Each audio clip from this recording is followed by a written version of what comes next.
Welcome. Let's begin today's meeting and hear the public testimony on non-agenda items. Each speaker will have 2 minutes to address the board, and please remember, no deferral of time is allowed.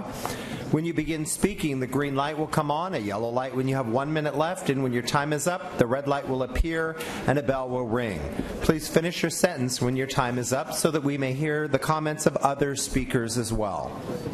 The following people, please come up to the podium and speak in any order: Betsy Cook, Frank Holmes, Citizen, Sir Lorray Dolberry II, Francine Maxwell,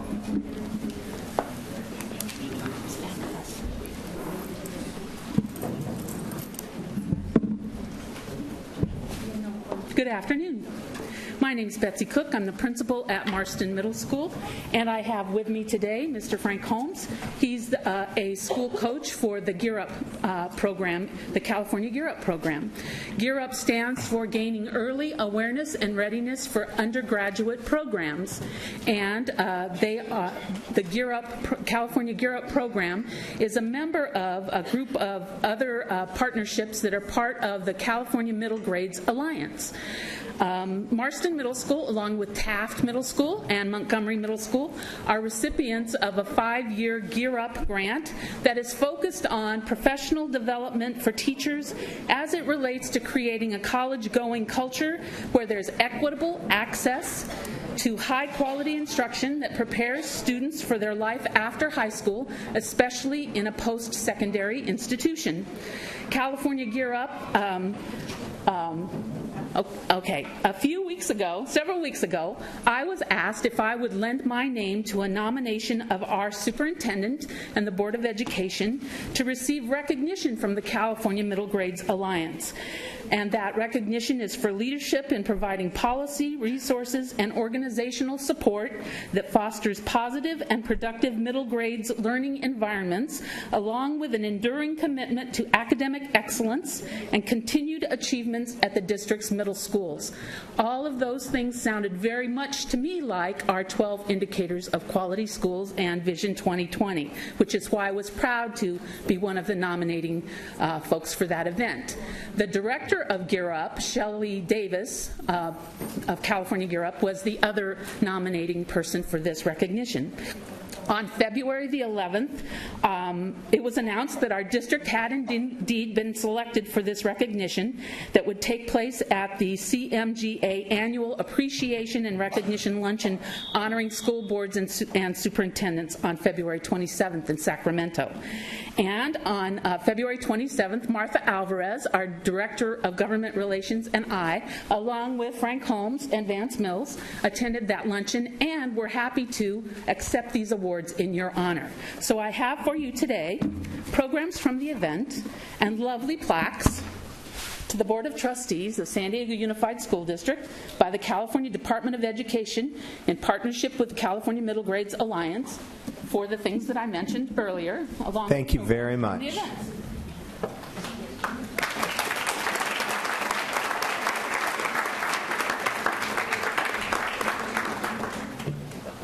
you for representing. You're welcome. Thank you.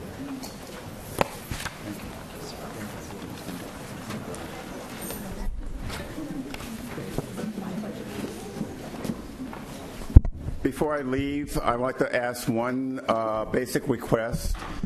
Dr. Cook's birthday is today, and I would like to have the school board at least acknowledge her birthday with a song. What are you doing?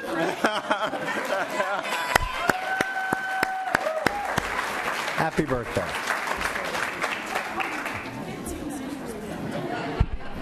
Happy birthday, Mr. Stover, as well.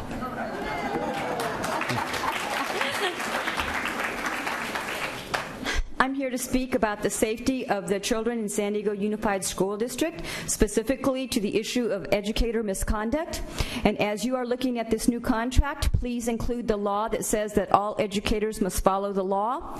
There has been a failure by educators to report sexual abuse in this school district. Even the people around the other teachers that knew about it did nothing. I have seen educators scream profanities at students, literally just screaming profanities just inches from their faces. And these people continue to work with students. In fact, one got promoted. I want people to know that the school police cannot investigate incidents of abuse against our students. That has to be done by the San Diego Police Department due to a conflict of interest. I'm very concerned about this. I don't think there's enough oversight of teachers, of having an evaluation to make sure that they conform with professional behavior. There's just absolutely no excuse for some of the behavior that I've seen by educators. And it should be in the contract. Follow the law. You have to treat children by the law. And that means you can't scream at them, you can't hit them, you can't sexually abuse them or any of those things.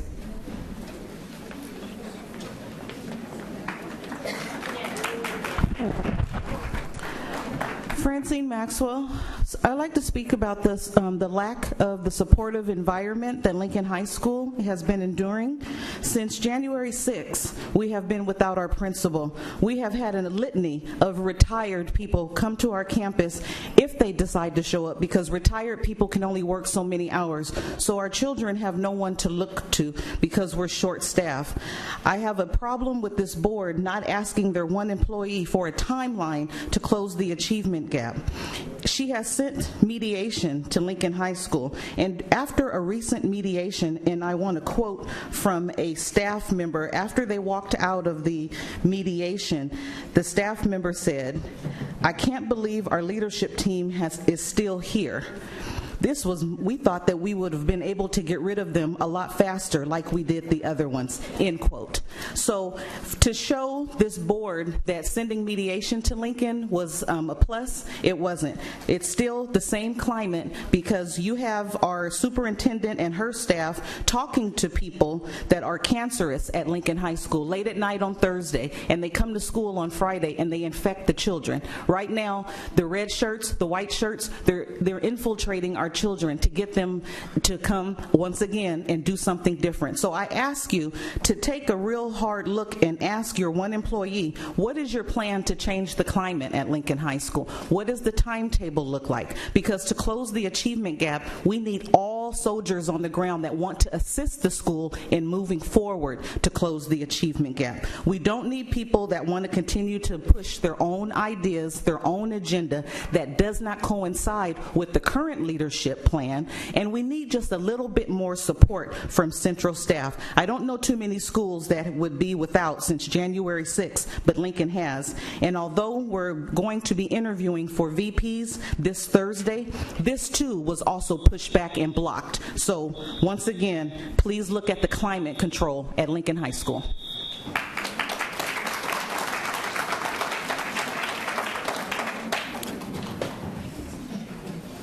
Sir Laurie Dolberry II, Scott Mullen,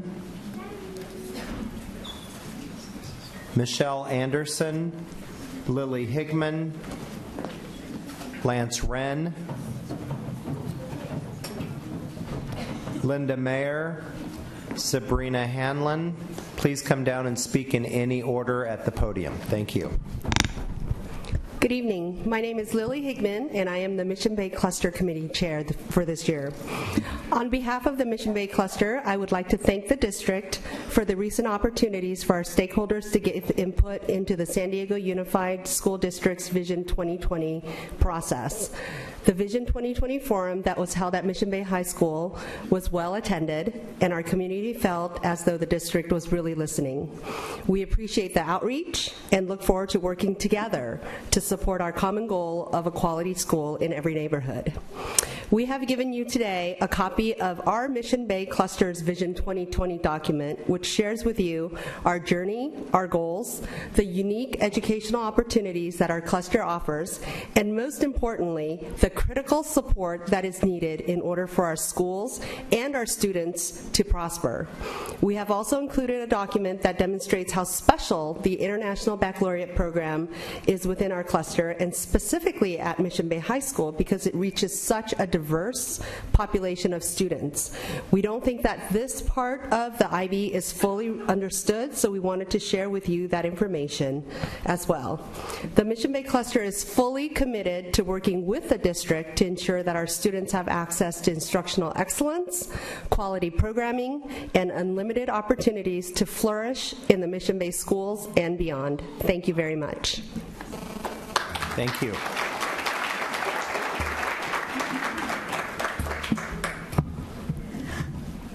Good evening, Superintendent Martin, honored board members and staff. I'm Michelle Anderson of Donor Nation.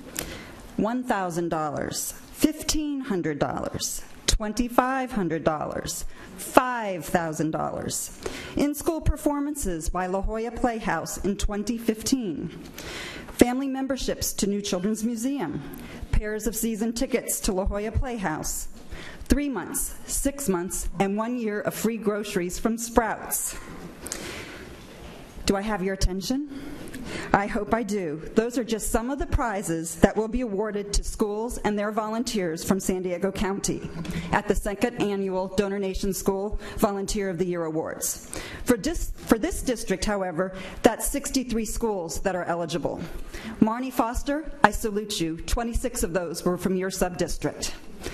That means there's a lot of schools that have yet to nominate a volunteer. It's a very easy process. It's a one-page form, and I would hope we'd see every school from this district. Since we are a company within your boundaries, we would love to see the awards go to as many of your schools as possible. And I would say surely there are more than 63 volunteers, exceptional volunteers from this district. Finally, I want to say save the date. May 10th from 4 to 7 p.m. we're having our awards night, and that will include free drink and food and entertainment, including the Chamber Bravura, for all of the school nominees and their school community to attend. And perhaps as a reflective moment, as people are here juggling for who gets what money and where the budget goes, maybe I can lend something to say to all of you. When you have taxpayers and companies that are wanting to give money away to your schools, I would think that as many of you as possible would take advantage of that opportunity at any time you get it. Thank you.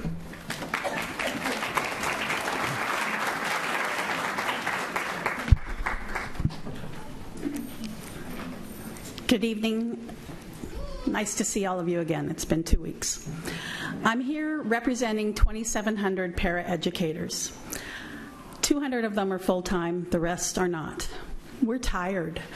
We work 2 jobs because we don't work full-time. We love this job, though. I'm asking that the board get the district on board with us. We're trying to close our contract. We're ready, but we're not seeing. I guess what we're not seeing is them listening to what we're asking for. I don't think we're asking for much. We work hard. We want to make San Diego Unified the school, that 2020 vision that it is. All of the people I work with love their jobs, and it just. I'm imploring you people to please ask the district to work with us, and let's close our contract. Let us have our health and welfare benefits. I know we threw some other things on the table only because we weren't being listened to, and so, we're not trying to take more than what we need, and that is to survive in this city. And as everyone here knows, that's a difficult task. So, thank you very much.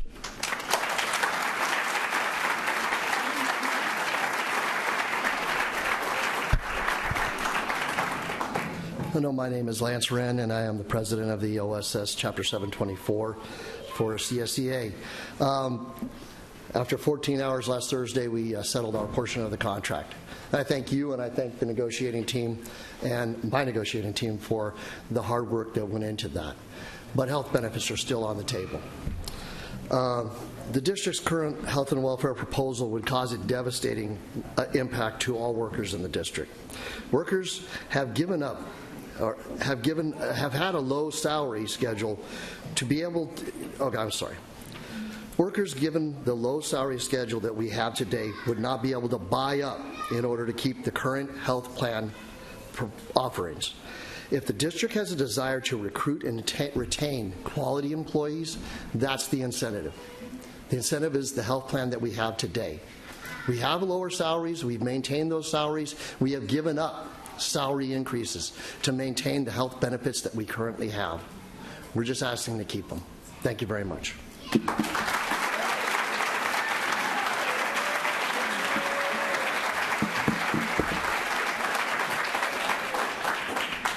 Hi, my name is Linda Meyer, and I'm the Labor Relations Representative for the CSEA. That was my chapter president. I'm very proud of him. I wanted to talk to you a little bit more about what Lance had started to talk to you about, which was the health and welfare proposals that's on the table, and wanted to let you know that it would be devastating for the families. Many employees and their dependents have chronic medical and or mental issues. They elect a health plan option based on their authorized medical providers and medical facilities. Under the current district proposal, they may lose the continuity of care established over years of treatment with doctors and or facilities intimately familiar with their condition. Medical care is not a one-size-fits-all issue. Those employees who cannot afford to buy up may face serious adverse consequences to their physical and or mental health by being forced into a district-provided plan out of economic necessity. The district's proposal would lead to an adverse reaction result. Contrary to the district's interest of health and care cost containment, the reversed would occur. An employee forced into the district-provided plan would have more medical visits in order to gain familiarity with new providers and or medical facilities. The increased utilization would cause increased premium rates to the district, not to mention a marked increase in sick leave usage by employees. I urge the district, as you consider your Vision 2020 plan, be sure to keep classified personnel in focus. Thank you.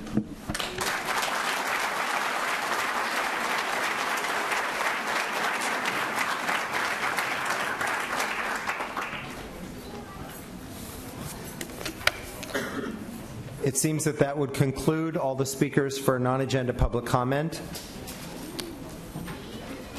Thank you all for taking the time to speak to the board and superintendent today. We really appreciate your comments and know that your input helps us to better serve our students.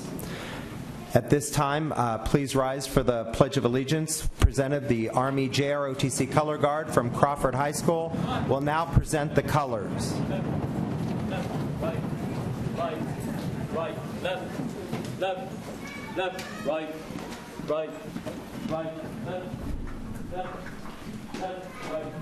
Color guard. Hope. Center. Pace. Carry. Colors. Present. Colors. Ready, begin. I pledge allegiance to the flag of the United States of America and to the republic for which it stands, one nation, under God, indivisible, with liberty and justice for all. Carry. Colors. Order. Colors.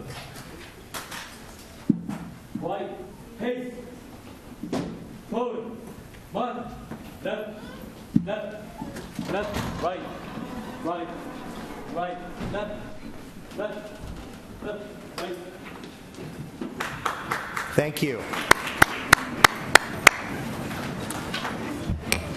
I'd like to welcome everyone present today and those watching the broadcast and call the March 11th, 2014 regular meeting to order with 4 board members present except for the first time ever, Trustee John Evans is absent. If you wish to address the board today and your name is not on the blue sheet located at both entrances to the auditorium, and you have not already submitted a request for public testimony form, please complete the form and submit it to Cheryl Ward, the board action officer. Speakers on agenda items will be called to speak during the discussion of the item. Once the discussion begins on an item, no additional public speaker requests will be accepted by the board. Non-agenda item testimony was heard at 5 p.m. and will also be heard at the end of the meeting. At this time, I'd like the ASB student representatives to the board to introduce themselves. Please tell us about yourself and what's going on at your school, both academically and socially. We have ASB Council President Michaela Volk from SCPA and Nikolina Zanevic from the University City High School. Michaela? Thank you, Mr. President. This Friday, we're having our Sadie's in the 80s Sadie Hawkins dance. That's going to be fun because we haven't had that in a while. Also, this Friday, high school audition, so the 8th graders will be having their letter of acceptance or denial sent home. And then our senior dance concert is going to be on March 20th through the 22nd. So this is the dance majors that are seniors will be showcasing their own type of choreography. And that will be at Sweetwater High School because our Grand Theater is going under construction. And last but not least, a lot of our visual art pieces have been displayed at several venues around San Diego. So if you ever go to an art museum, you might see one of our pieces. Sadie Hawkins is when the girls ask the guys out? Oh, I didn't go to mine, unfortunately. And we have like few boys, so it'll be fun.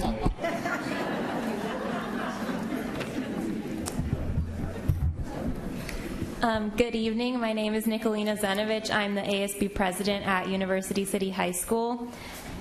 We just had our ASB ball, our kind of winter formal dance, this past Saturday. It was at the Reuben H. Fleet Science Center, and it went really well. We got a lot of positive feedback. Next week, we have our student versus staff basketball game. It's going to be from 6 to 8 p.m. in our gym, if any of you are interested. On March 26th, we have our new fitness day. We're going to have an afternoon Zumba class. And so we're going to try and educate students about healthy habits like exercising and eating healthy throughout the week. Lend Me a Tenor, our school play, opens next Tuesday, March 18th. And we're having voluntary self-defense seminars today and next week for girls and boys by Krav Maga. And academically, we're having AP testing signups this week. Thank you.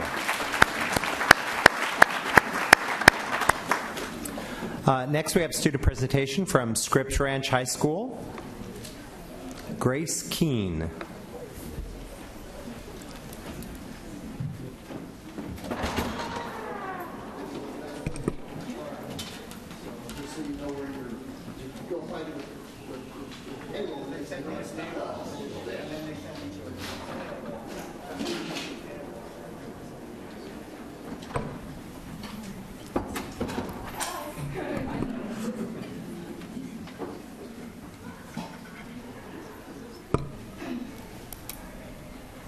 Thank you for coming down, Grace. As maybe some of you don't know, Scripps Ranch High School actually has piano classes for their students.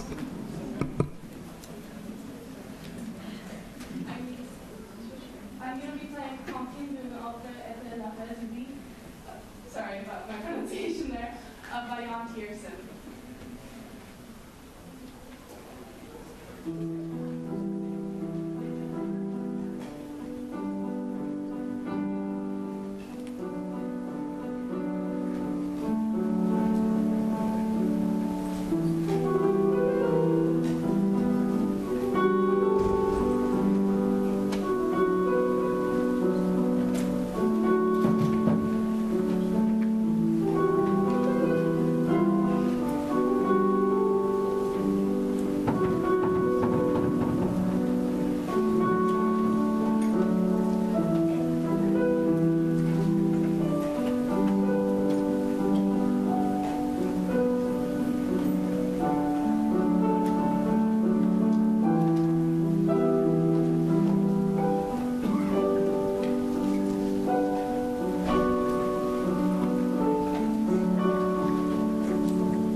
This is why we do what we do, right, folks? For people like Grace.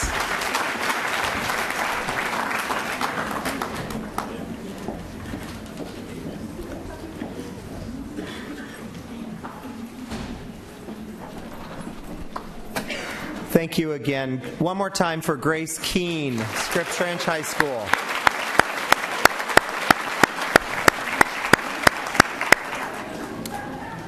Thank you. Is there a motion to adopt the agenda? Please vote. Passes unanimously, 4-0. Does any board member wish to remove an item from the superintendent's consent agenda in section I? Yes, I'd like to remove and discuss item 30. Okay, item 30.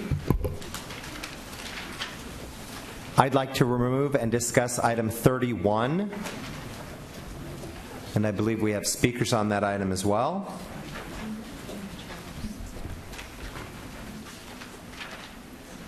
All right, next on to the report of closed session actions and superintendent and board information reports. Thank you, President Beiser. I have one management appointment to announce tonight, and that is our new director of our real estate department, Mr. Gene Fuller. On to superintendent information report.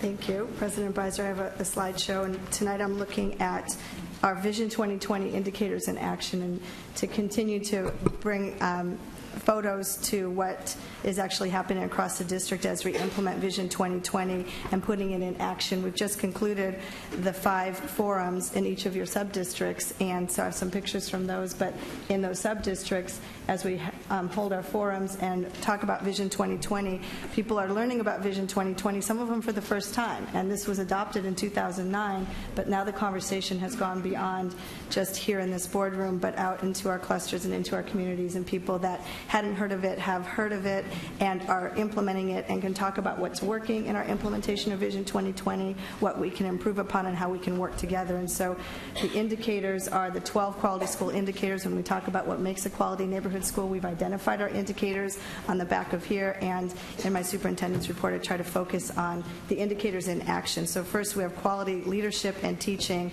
We know are 2 of the important indicators, and I visited Fries Elementary School last Monday, and these are the students. They had their No Excuses Monday, and that's part of a school-wide program, so you can see I'm not sure what grade that is, but it was right before they were going to lunch. I was able to catch a group of the No Excuses Mondays students at Fries, and the back of their t-shirt reminds students, staff, and parents that all students can succeed, and the No Excuses approach was an approach for college readiness for all. And Trustee Foster and our area superintendent, Mr. Jackson, all very supportive of the work going on at Fries and the quality leadership and quality teaching indicators alive and well at that school.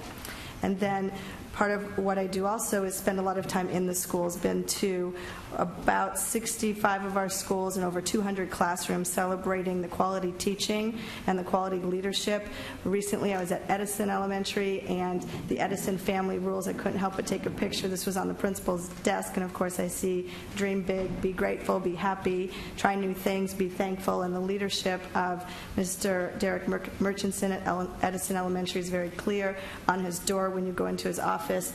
He's got I don't have the picture of it, but he's got a sign that says out in classrooms learning. He works very collaboratively with his teachers, and this is Mr. Murchison with his area superintendent, Mitzi Moreno, as we were conducting a school walkthrough, and I was able to see the PLCs in action. The teachers were working in collaborative groups, planning, and then we spent some time in classrooms and learned about a field trip the kids had gone on to Stelzer Park and an interactive writing lesson that I was able to see, and then watching Mr. Murchison with the support of his area superintendent, supporting quality leadership, quality teaching.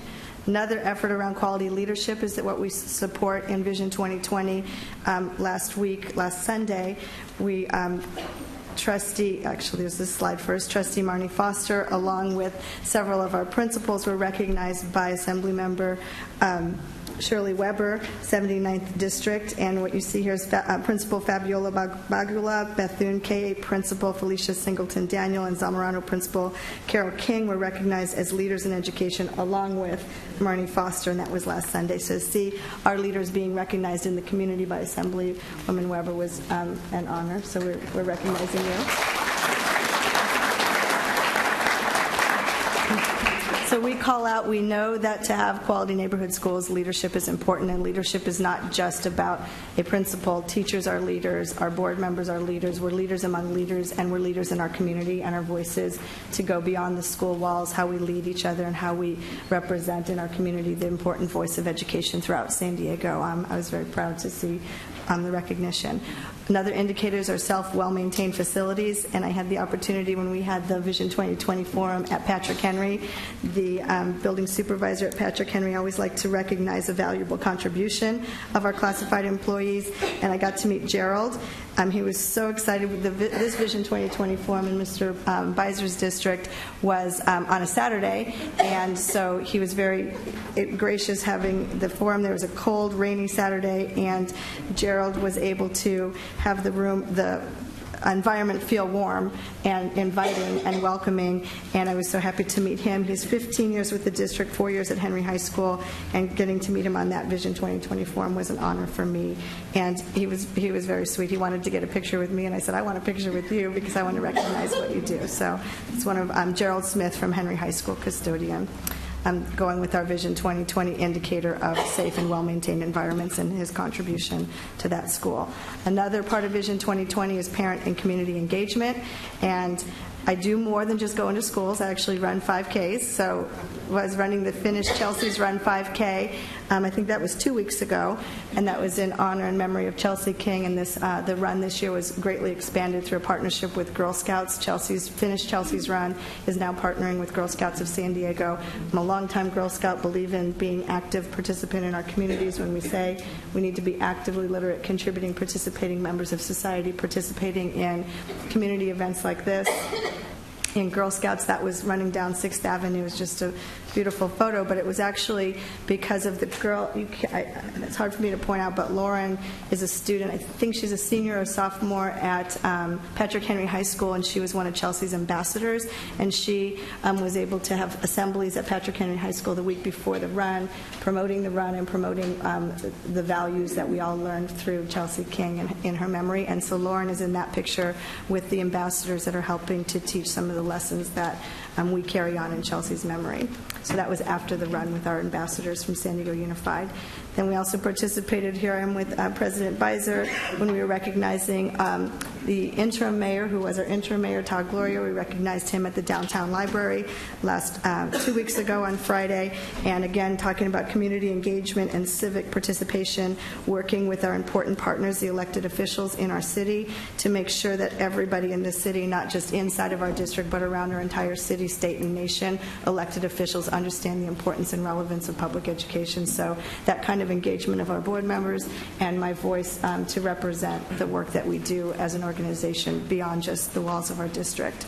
And here's our Vision 2020 Forum. We have some shots. This is the one from Subdistrict B at Henry High School. I've been very encouraged at the turnout at these forums, that to see our students, our parents, our community members, our employees sitting together at tables talking about what we want for the future and what is currently working and what do we need to do to continue to improve our implementation. So there was a little bit of a friendly competition among all of you, and now the competition is over, but we don't have the final numbers of which was the largest one. Trustee Foster wants to claim that she won last night. I think we know who won. So Dr. Evans isn't here to say that he thinks Mira Mesa it might be a tie between Mira Mesa, or we're not sure. No. We're counting. No, it was pretty clear. Well, I will say, when my daughter goes to school in Dr. Evans' district, and we all got phone calls, and despite him saying that if we showed up, we get a free weekend in a timeshare, he still didn't beat Ms. Foster in attendance. So. And I don't think we'll get the final tally because the line was so long to get into her forum that people just skipped the sign-in. So it was a beautiful turnout last night. Was the 5th and final Vision 2020 forum. But here are some of the pictures, and these are those panoramic shots. And this was the one at Mira Mesa High School. And here's another one. There's Trustee Barnett at Subdistrict A, Mira Mesa High School. And this is kind of what the process looked like. We had children at the center of the conversation, which is not only symbolic but very real in the way that we do our work in San Diego Unified, is that children are at the center of every decision and the work that we do. So this is another example at Henry High School. And then here's the Crawford High School. That was last night. And the other unofficial contest was who could make the cutest child poster. Some people just wrote their words. They answered the 3 questions and they just wrote on there. And some people actually decorated. So the synthesis and the summary of these 5 forums is being worked on by staff right now. We will be posting all of the sharing out. We couldn't share out everything orally at each of the meetings, but we're working on the synthesis and gathering. There's definite patterns and trends and information that's very valuable in informing our budget decisions and informing the work that we have going forward with very high priority decision making that needs to happen around our budgets, around the LCFF and the LCAP. So the synthesis of all that is coming up in the next few days. That's another one with, not next few days, it'll take more than a few days to do the full synthesis of 5 forums, but we have all of the posters of all of the children from all of the different forums that we'll be making available to see as we move with our process. Student comment. Mr. President, Ms. Superintendent, may I be heard? Okay, so I attended the Mira Mesa Forum, and I know one of the things that my group specifically talked about was how communication is a big thing to keep the Vision 2020 vision and program alive. And I thought it was a really good idea how we got together and we communicated as a group. I was stationed with people that I had never met before, and we all had really different opinions and ideas, and it was really good to come together and talk about what we all thought and communicate.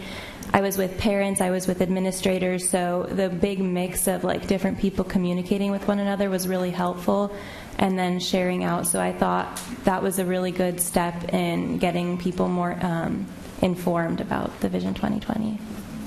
Good. Thank you. So continuing the conversation around Vision 2020, these 5 forums have happened, and now we're moving into the next phase. And in order to continue to implement and get feedback and go from input to advisory as we work on developing our district's LCAP. LCAP stands for the Local Control Accountability Plan. That's connected to the LCFF dollars that are coming in the new funding formula.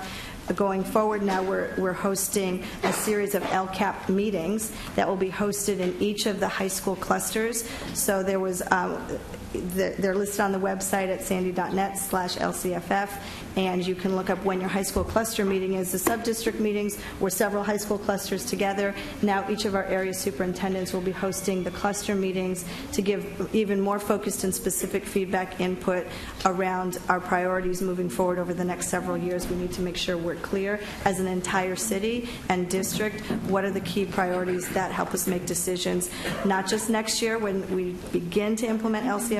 We're talking about a down payment on our future and the 3-year plan going forward, and the next phase of input will be through these 16 cluster meetings over the next several weeks. And then we have a district planning team, we had an advisory team, and we'll be putting forward the LCAP plan, and there'll be a 30-day period where you'll be able to give input on that. But here are the dates of the meetings, and that's the second set of meetings, and more information is available coming on the website as well. So that's my report for this week, and thank you I love having the student input.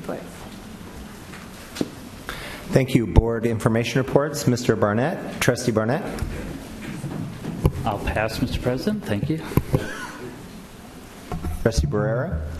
Yeah, so on behalf of our colleague John Lee Evans, I want to recognize Boy Scout Troop 11 from University City. If you guys could stand up and be recognized.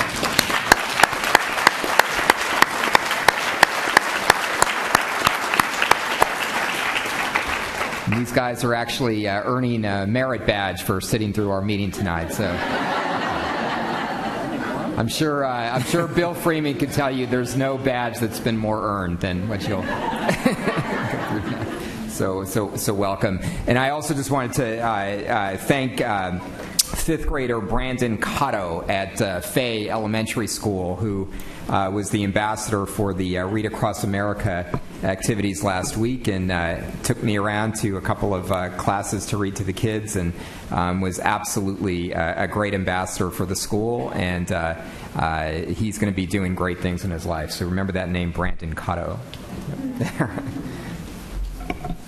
Trustee Foster?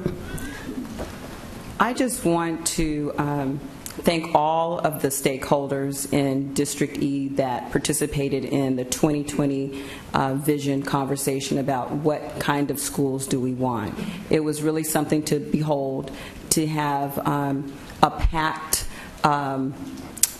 house and a line to get in to have a conversation about our schools and a shared vision, was really quite an experience. And so what I'd also like to share is that conversation has been happening in a smaller way with the District E trustee cabinet, and so that conversation continues monthly, the third Thursday of every month. It happens, and so just look forward to information about that conversation continuing on a regular basis. So it needs to be ongoing, and so I'm really excited about this energy and having all of these voices right now. Look forward to it continuing and being ongoing. That's all. Thank you. I, too, want to thank everybody, all the staff and the superintendent and all the parents and teachers and support staff and classified staff and everybody, the students that came out to all of the public community forums. Had a great time at Patrick Henry High School, listening and seeing a lot of people from the Sarah High School cluster, Scripps Ranch cluster, and the Henry cluster last week. I also had the pleasure of going to Patrick Henry High School and watching The Phantom of the Opera. It was an amazing production with a full orchestra. Very impressive, all in their cafetorium. Can't wait. Groundbreaking for the new Performing Arts Center is March 26th at 3:30 p.m., followed by a big celebration and party afterwards. I celebrated my birthday on Saturday, and instead of making it a birthday, I made it a fundraiser for Children's Services through the center. We raised over $25,000 for the kids in one night for my birthday party. It was a great birthday. Best one I've ever had.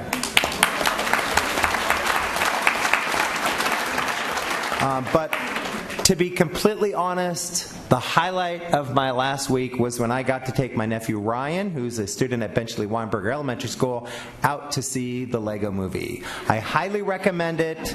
It's a great movie, especially for dads and their children. And that's all.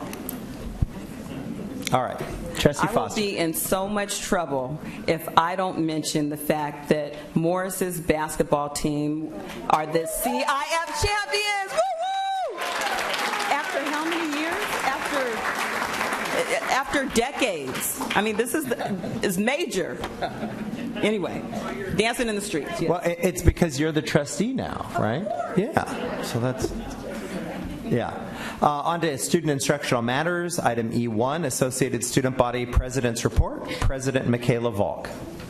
Thank you, Mr. President. I hope that all the ASB presidents were able to go to the Vision 2020 forums and be a student panelist as well, and if they had good input, I hope so. Because we told them about it. Our next ASB council meeting is March 20th, so that's the next time our ASB presidents will be getting together. Currently, we're planning an ASB bonding day with all the ASB high school representatives at Sarah High School on April 12th from 9 a.m. to 1 p.m. And that's it for our report. All right. Board consent agenda. I'll move item F2 to 5. Is there a second? Second. All right. Any discussion? Please vote. Passes unanimously. On to Section G, operational matters reserved for the board. Those items were moved to the superintendent's consent calendar, and then both of them were subsequently pulled. Item G3, appointment of representatives to the Advisory Committee on Utilization of Excess School Property. Is there a motion? Second? Any discussion or questions? Please vote. That passes unanimously 4-0. Now I hope that the Advisory Committee on the Utilization of Excess School Property has sufficient volunteers from the community. I want to thank everybody for stepping up to the plate so that we help the school district in that regard. Item G4, resolution in support of the proposed North Park Property and Business Improvement District.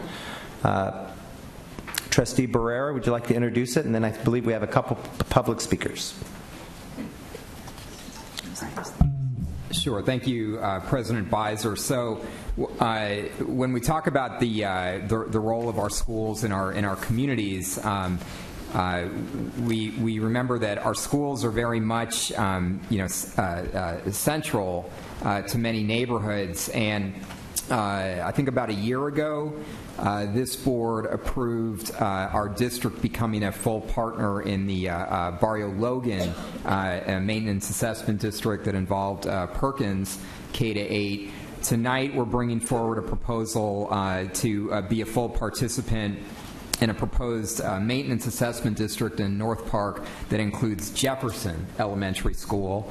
And our participation in the development of the maintenance assessment district will allow for improvements in the neighborhood, including improvements that will make the neighborhood safer and more secure for our students as they go to and from the school. So I'm proud to introduce the measure, and am asking for the support of my colleagues in us participating in the North Park Maintenance Assessment District. I'll second it. Let's go to public speakers. Angela Landsberg, Donna Pazin, and Ann Bowie. Please come and speak up at the microphone in any order. Hello, thank you for hearing this item this evening. My name is Angela Landsberg. I'm the Executive Director of North Park Main Street. We're a business improvement district in North Park, and we're asking for your support and partnership in the creation of the North Park Property and Business Improvement District.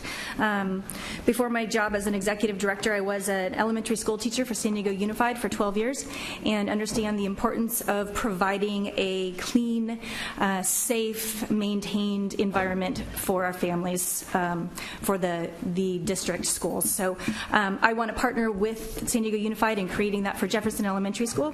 What we're hoping to do is create safe routes to school by cleaning up cigarette butts, alcohol bottles, Coke cans, sleeping bags left over from the night before, and improve the surroundings not only directly adjacent to the school, but on those paths to and from. So I urge your support, and thank you very much. Thank you. Hi, my name's Donna Posen. Sorry. It's fine, no. You're not the first.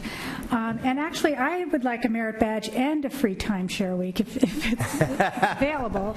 But I represent a parent group called the Friends of Jefferson Elementary, as well as these other parents here. And I think that it's important to note that Jefferson School is nested between houses in the business district of North Park. And at this time, we're working with the businesses in North Park to partner and to have the businesses support the students and the enrichment programs at the school. And we already are getting our students involved in community events. They have, the 4th and 5th graders have submitted posters for the Street Fair, Festival of the Arts, and you know, we just are very interested in working together. I think that the maintenance assessment district will enhance the area around Jefferson. I think you all know how much you've put into creating better grounds, the community field, and so on, and we just really don't want to see all the foliage between the field and the street die off, and I think that your participation in adopting this new maintenance assessment district is a worthy investment. So thank you very much. Thank you. Good evening. My name is Ann Bowie, and I'm the president of Friends of Jefferson Elementary. We just started the foundation this year to support enrichment programs at Jefferson and to do community outreach and encourage the families to come back to Jefferson. So I'd really like you guys to support this PBID program. It will enable us to beautify the front of the school on the city side.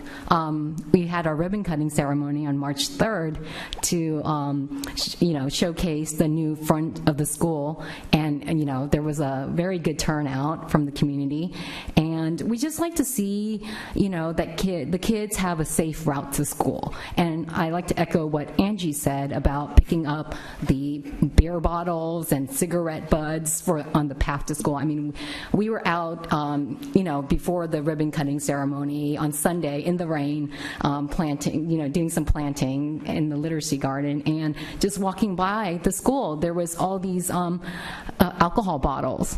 I mean, that's not safe for the children. So this maintenance program will help us clean up that area. Thank you. Thank you. Matthew Segal, Steve Cordero, and Trenton Riley.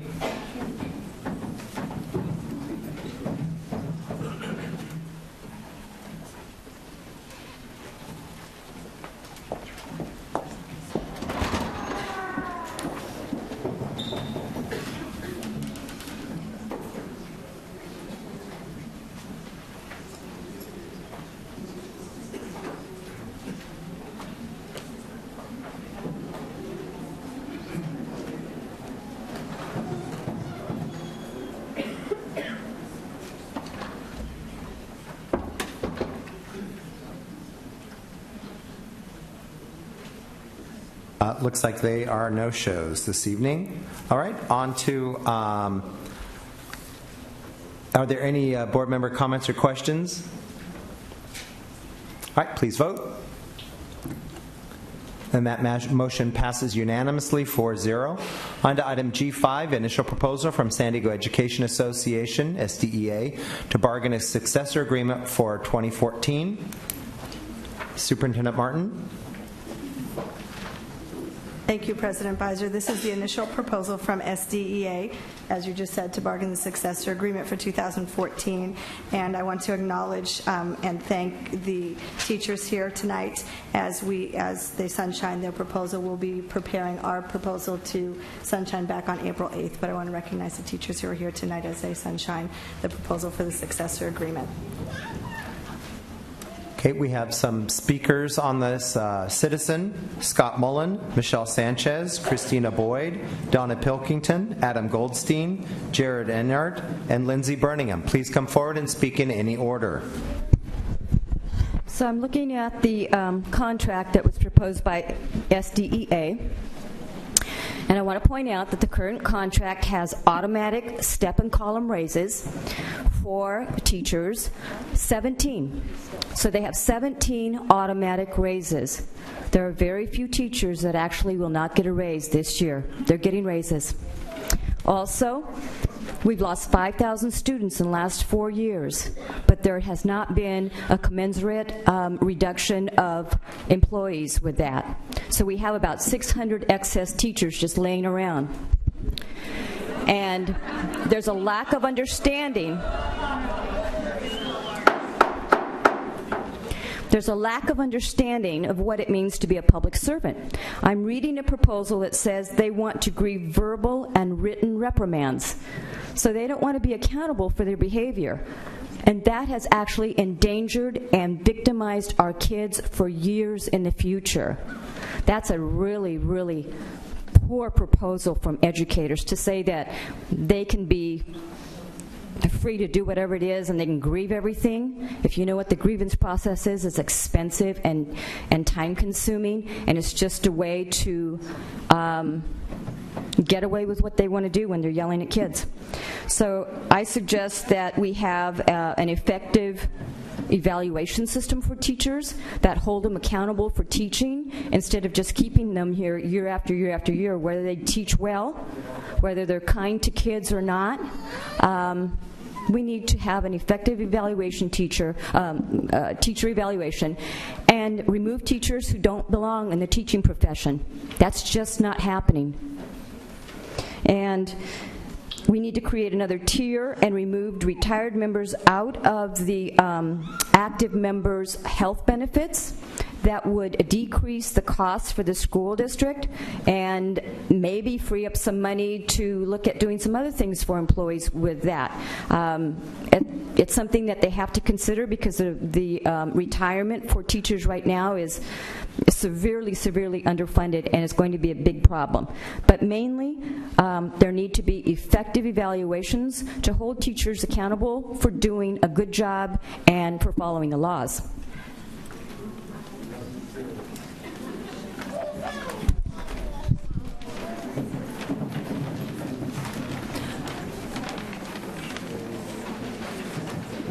So I'm Lindsay Birmingham, Vice President of SDEA and also kindergarten teacher at E.B. Scripps Elementary. I'm here today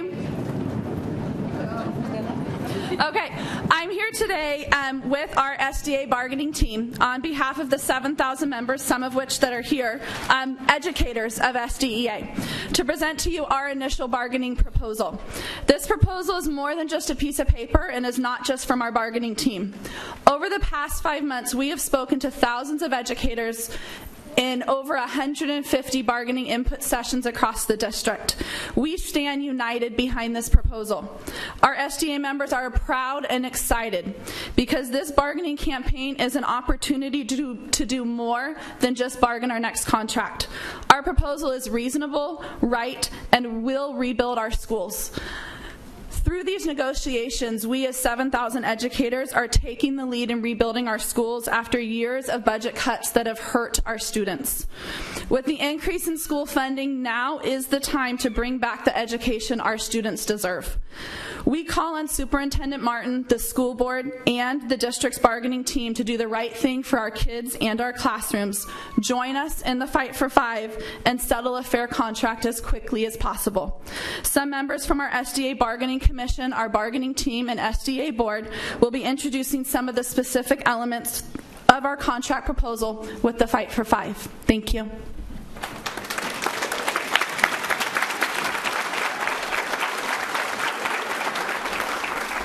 Fight for 5, number 1, no cuts, fully paid family medical benefits.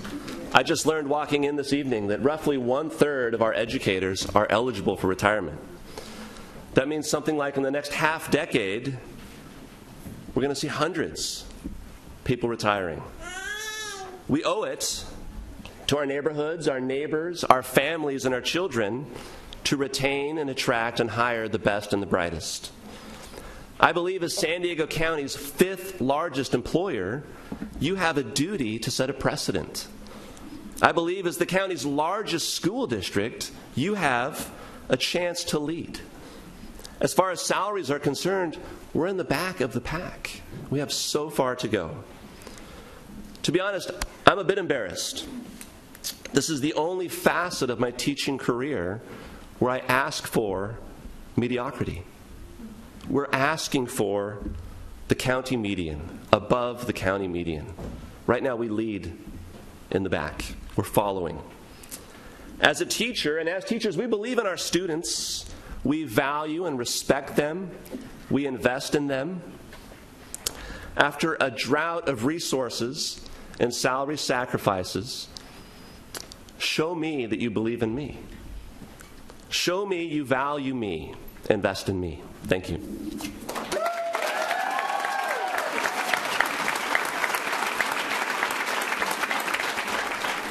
Hi, I'm Adam Goldstein. I'm a 4th grade teacher at Hage Elementary School.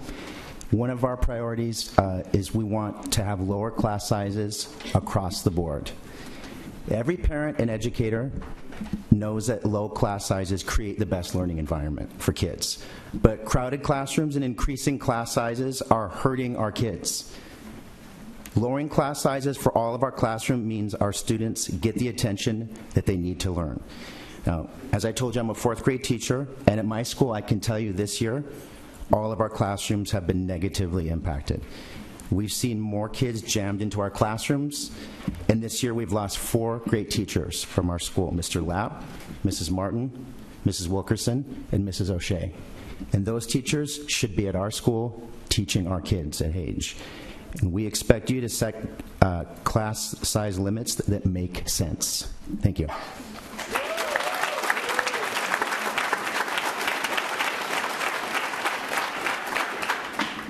Hi, I'm Donna Pilkington. I'm the ed specialist at the San Diego Met High School. I'm here to speak on the need for more special education support. Being at a small school,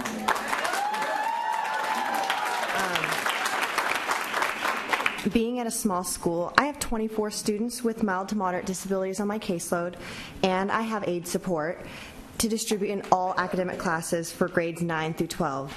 And even then, there are some classes and teachers that remain unsupported. I can only imagine the struggle that larger sites have with more students and students with moderate to severe disabilities as well. I make this statement to demonstrate that large or small schools have a need for more support in order to collaborate with general education teachers to meet those federally mandated needs and accommodations outlined in the individualized education plans. With the district's move to dissolve day classes and implement full inclusion, which each special education case manager is charged with distributing support in all academic subjects, science, math, English language arts, more specialized and qualified support is needed to meet student needs and promote a safe and effective learning environment.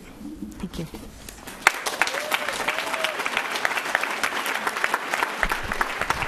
Good evening. I'm Christina Boyd, and I'm the school counselor at Bethune K through 8. And I'm here to speak on behalf of number 3 of our Fight for 5, which is to increase counselors and nurses.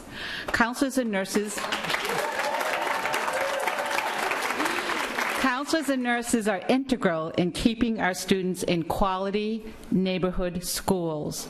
We are instrumental in motivating students, keeping them on track to earn their high school diploma, and continuing their education.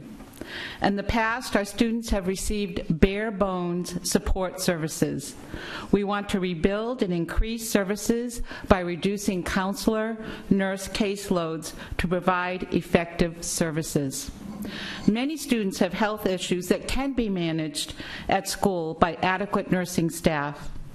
It is only a registered nurse who can manage asthma, epilepsy, diabetes, hypoglycemia, hemophilia, severe allergies, and follow up on fractures and post-surgery hospitalization. This support increases attendance. Last week, as a counselor, I had a middle school student who lost her very best friend to brain cancer. That's difficult for anyone, never mind a 12-year-old. She was deeply grieving and did not want to be in school. I was able to provide grief counseling when she needed it throughout the week. Instead of missing 5 days of school, she missed 1 day, the day of the funeral. But the most important lesson that she learned is that school is not only a place to learn and achieve, but is a place of caring. Please support nurses and counseling.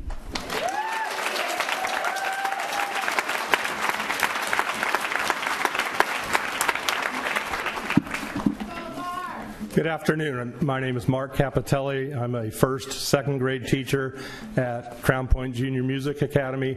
I have only 28 students at the moment. I've been up to 29 this year. Look forward to next year being down in the low 20s.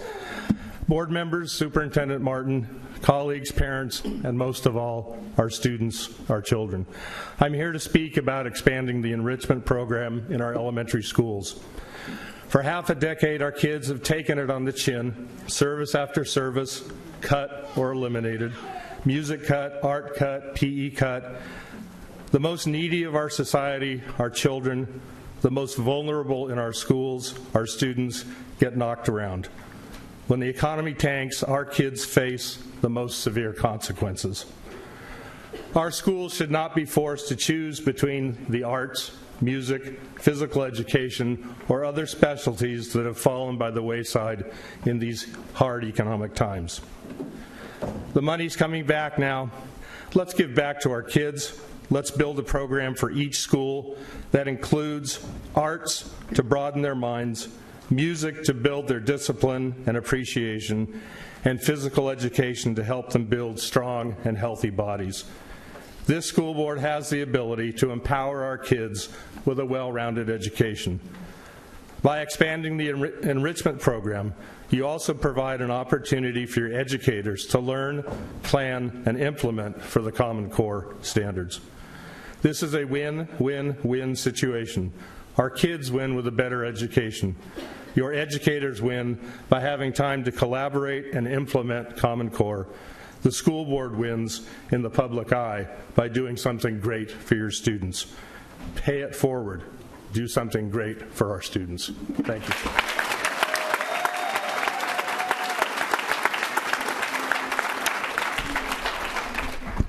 Michelle Sanchez, Garfield High. I'm here to talk about protecting our planning time. We all know what it feels like to run out of time in the day. It happens to educators all the time. Whether we're creating dynamic lessons, grading, meeting and calling our parents, or participating in site programs to enhance our schools, we give and give.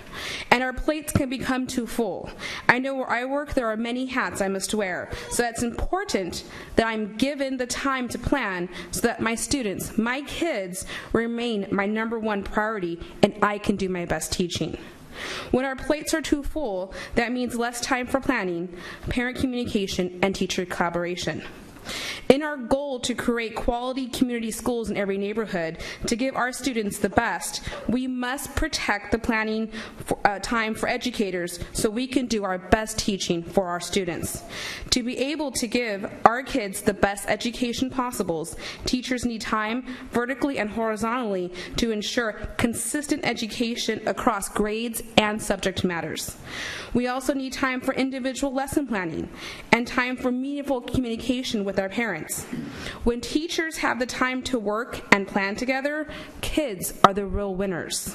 This district should respect our time so that we can do our best work in the classrooms for our kids. Thank you.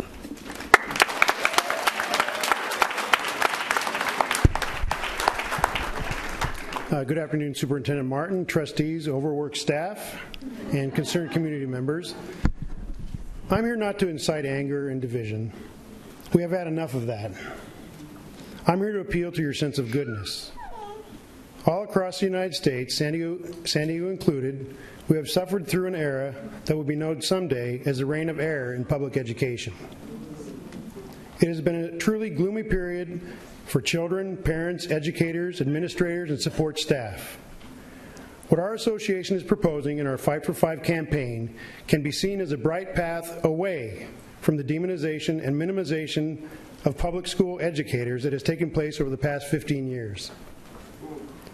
I think I can speak for all educators when I say that we are and have always been about lifting up and bettering the lives of every student who has, through the years, passed through our classrooms. We have never been about labeling children as either advanced, proficient, basic, below basic, or far below basic. These demeaning terms have been imposed into our discourse, and it has been demoralizing. The language of marginalization must be stamped out. I hope and pray that with our proposals you can see that we hope to begin building what has been torn down since the implementations of No Child Left Behind and its ugly stepbrother, Race to the Top. We educators work with children to build up the lives of every human being involved in the process of education. In my classroom, students have names, 29 of them: Lily, Georgina, Abraham, Viviana, Carlos, Jerome, Sakura, JC, Carlos, Talia, Layla, Lily, Alexa, Nastasia, Brandon, Felix, Malaya, Joanna, Michaela, Josue, Elisa, Martin, Sarai, Stephanie, Cruz, Andres, John, Rose, and Lucas. That is why I'm here before you today. Thank you very much.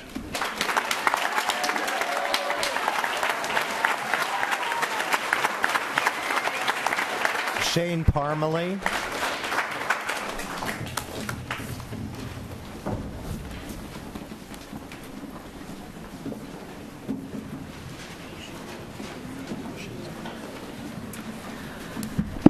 Hi, my name is Shane Parmley.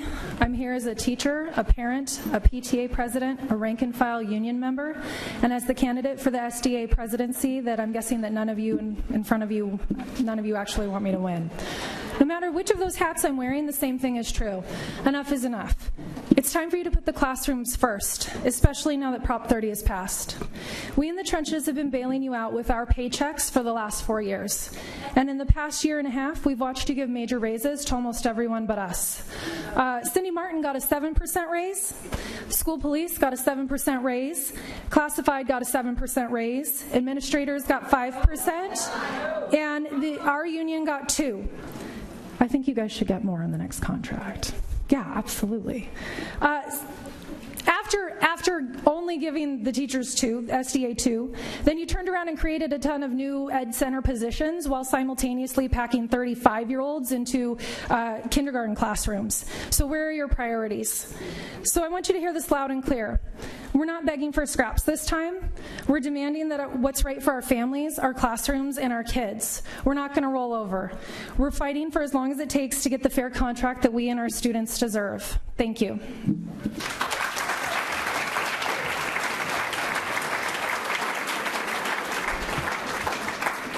That concludes the speakers on item G5. That was an information item. On to item G6, initial proposal for the Administrators Association of San Diego City Schools, or AASD, on behalf of Certificated Supervisory Unit to bargain a successor agreement for 2014. We have one public speaker, citizen. I didn't review the administrator's contract as well. However, I do know this. Principals are making $100,000 or more. I think that's a pretty good salary for a public servant. I think that's a really good salary considering that they get the health benefits that they do for themselves and their families. There's a lack of good evaluations of principals. In the past few years, I've seen some egregious behavior by principals, and they're still principals. There's no accountability. Example, taking the kids' ASB money to buy themselves championship rings, stealing district money and transferring it to foundations. That's another example.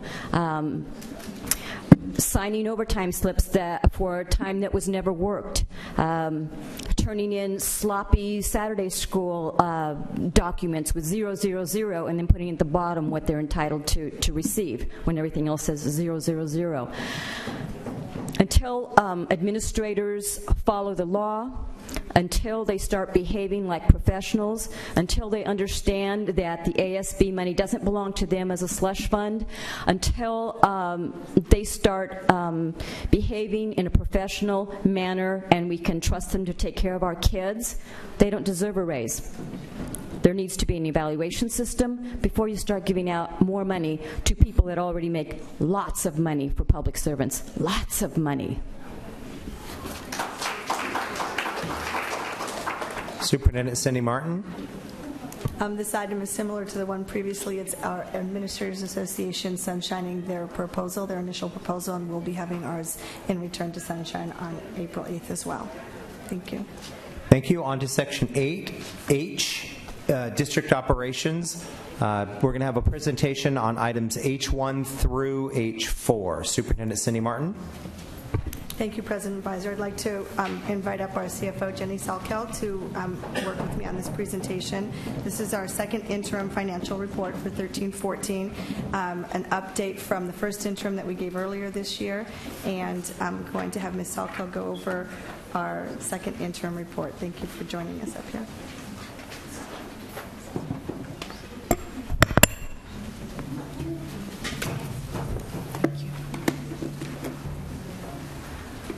Thank you, Superintendent Martin and President Beiser and Board Trustees. As Superintendent Martin mentioned, we will be presenting the second interim report today to the board and the public, and how the presentation will be structured this evening. We'll be presenting the requirements that are aligned to the County Office of Education requirements.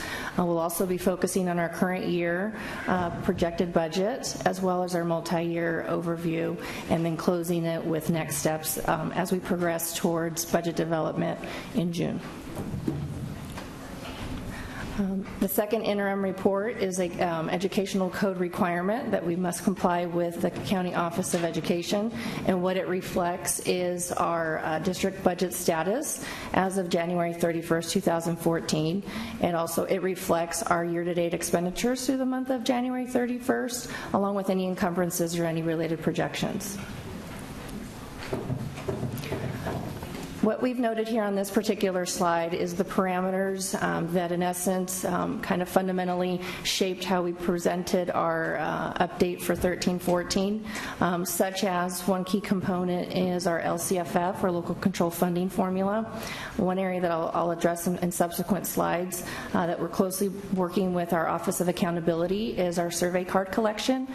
It is a key component of what concentration funds will be entitled for the current year for the district as well as in subsequent years. It's an annual process now required under regulations with LCFF, and we have until March 21st, as I've mentioned to the board in previous meetings, to submit that information under the CalPADS data. So the next few weeks are going to be critical, and I'll go into further detail on other slides.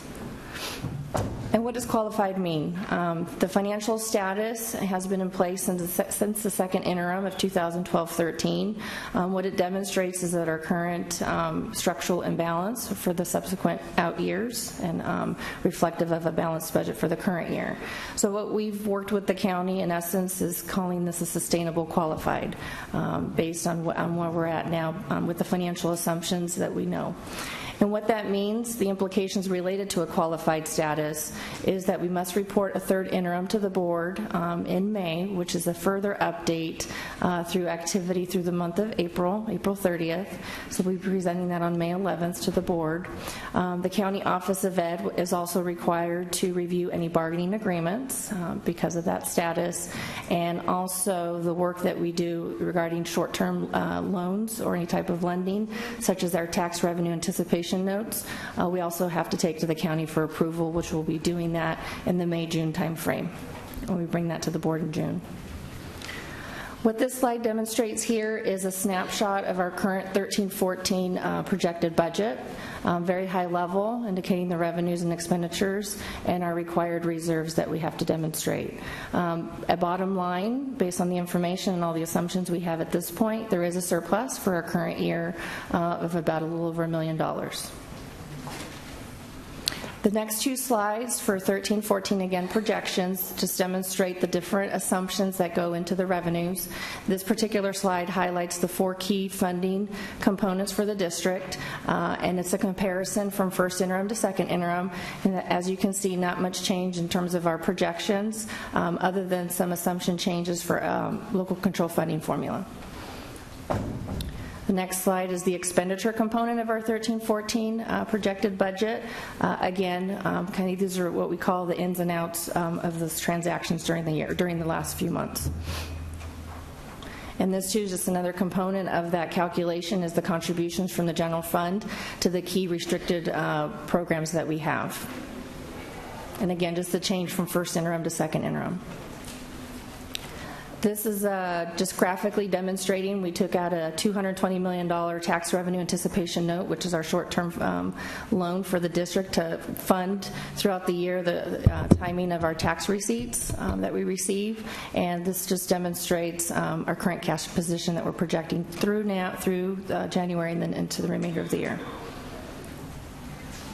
This slide demonstrates the board's solutions to close 13-14 budget year deficit, as well as the 14-15, a component of that. Board took action last year to sell $97 million worth of property, and what this slide shows here is that we've nearly accomplished all of those sales, and also to highlight on the Hale property, we'll be closing that this Friday. So that will leave Stevenson for proceeds that will cover the 2 years. This slide is, in addition to the general fund, notes all the other different funds that we have within the district operations that are restricted for specific purpose. One of the largest ones noted on there, which is Fund 21, which is our building fund, which comprises of our Prop Z and our Prop S program. And just as a note, we'll be going to the rating agencies on Monday to talk to Standard & Poor's and Moody's for ratings related to the Prop MM refunding and Prop S issuance, and then we'll be pricing within the next 2 weeks. So that's the section on the current year. Now we're going to transition to the multi-year projections, which is our 14-15 and 15-16 year. And what we've included here on this particular slide, because we've been receiving quite a bit of inquiries regarding LCFF. What is the target implementation? What does that mean over this 8-year or less time period from what the governor and the legislator implemented earlier this year? And what is gap funding? You know, we hear different percentages from the governor's proposal, as he shared in January, of increasing current year from 11.78 for the current year, and the next year to 28% and 33% for the following year. And this is showing that at implementation, the district, in essence, based on 2007-8 funding, is entitled a little over $1 billion. But unfortunately, our allocation for the current year is only $767,000, showing a gap still to be paid by the state of $259 million.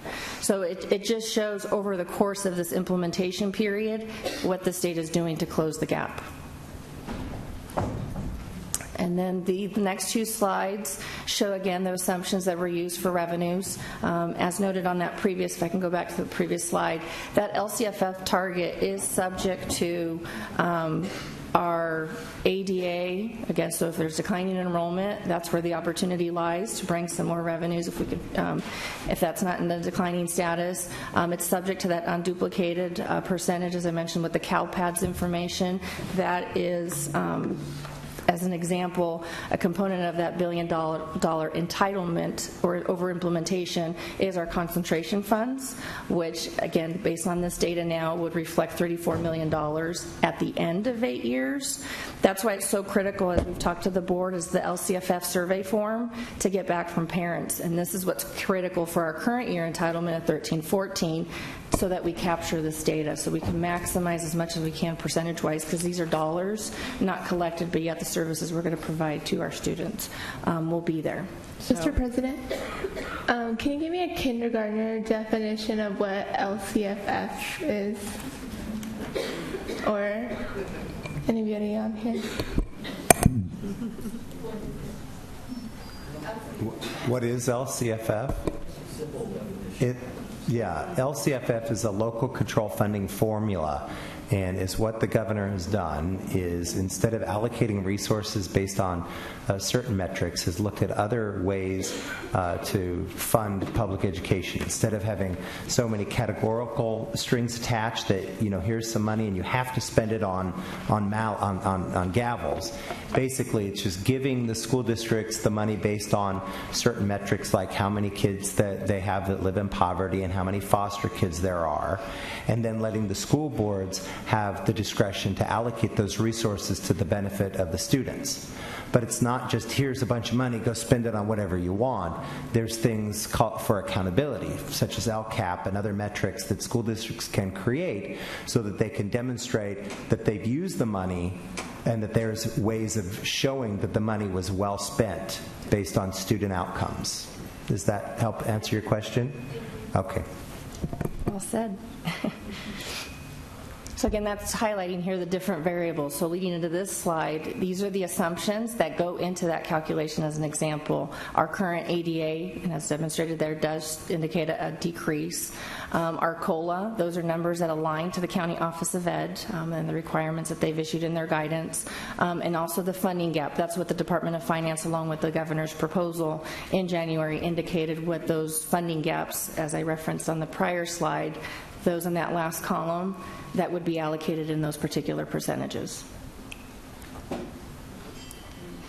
And then this next slide indicates our expenditures. A lot, again, are fixed and reflect, again, we have consumer price index, some factors for inflation in essence.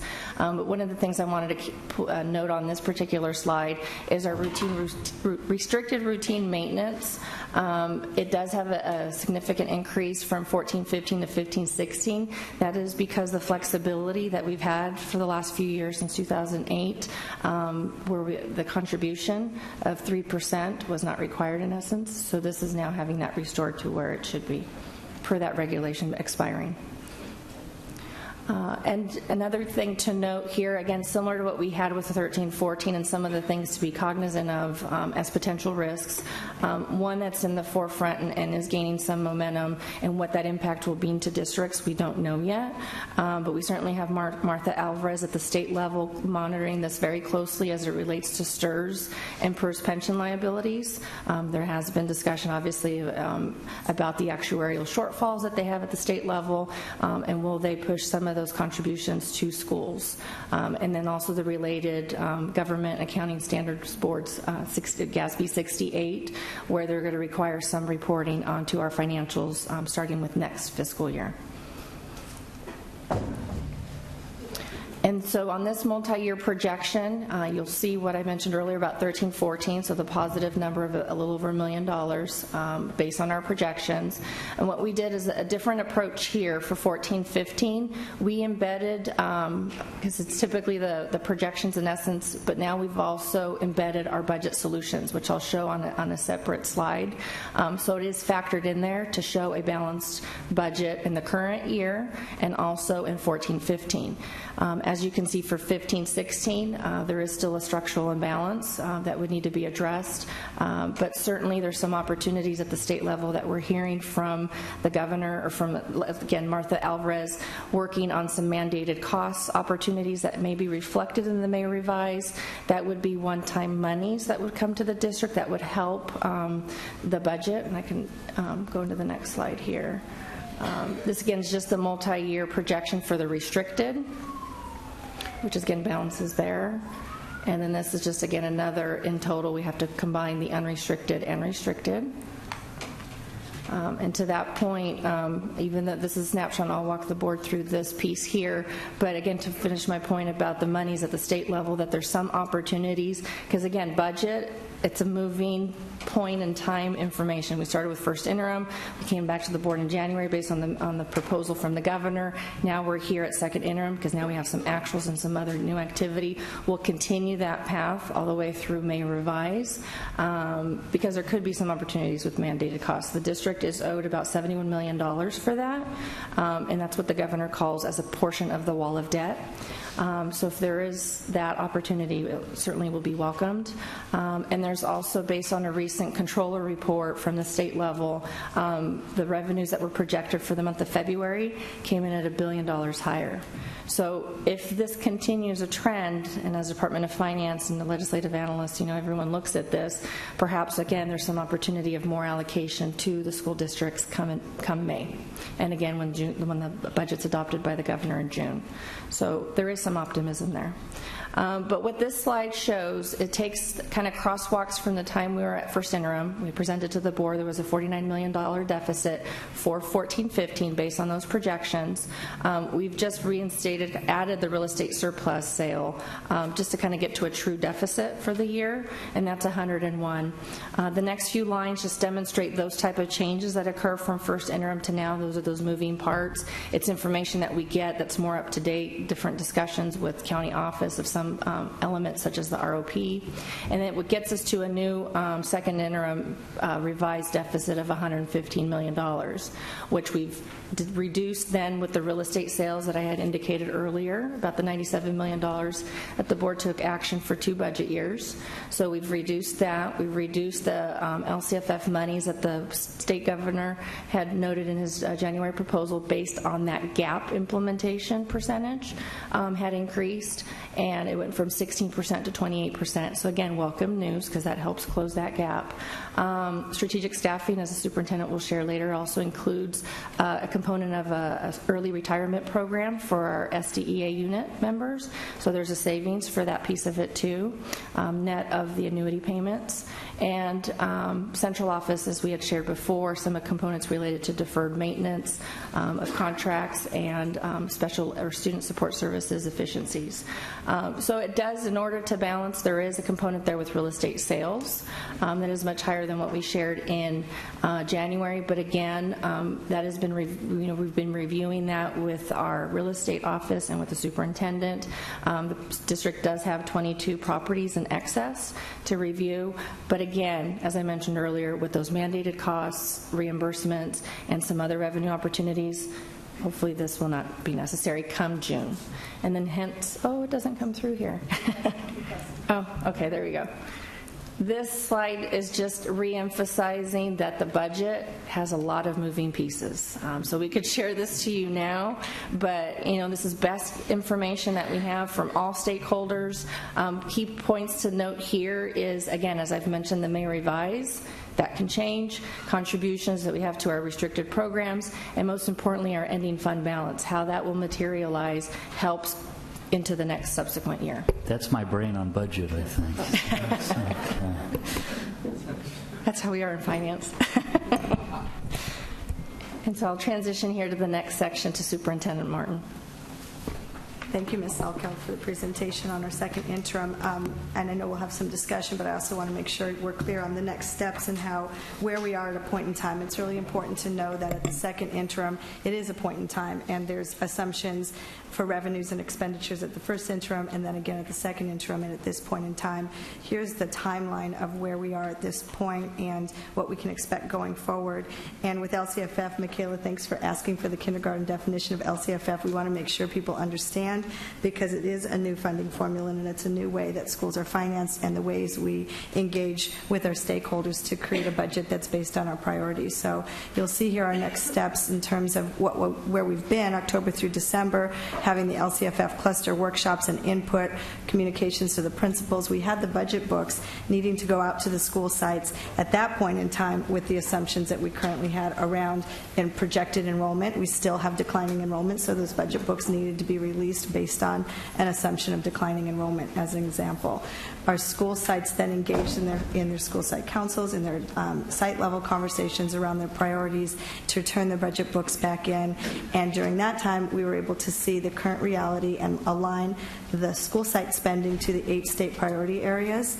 And then we went into the 5 district forums that we just finished, the Vision 2020 forums, to get some input. That's February through March.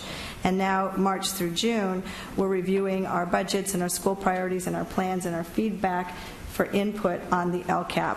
And the second interim is due now, March 15th, and now between March and April, the next phase of our budget building process to move forward is to get information and to have the 16 cluster meetings that I referred to earlier in my superintendent's report. So we'll be doing that during March and April.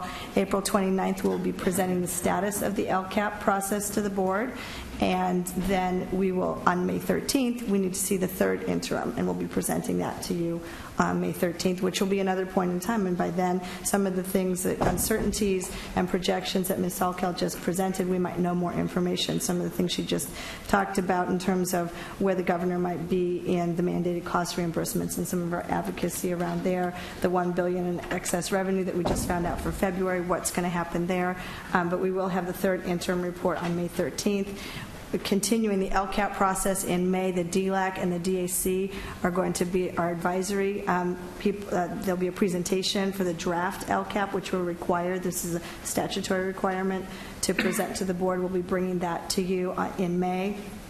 We'll have the governor's May revise officially, May 27th, and the state budget update. That will give us more information May 27th.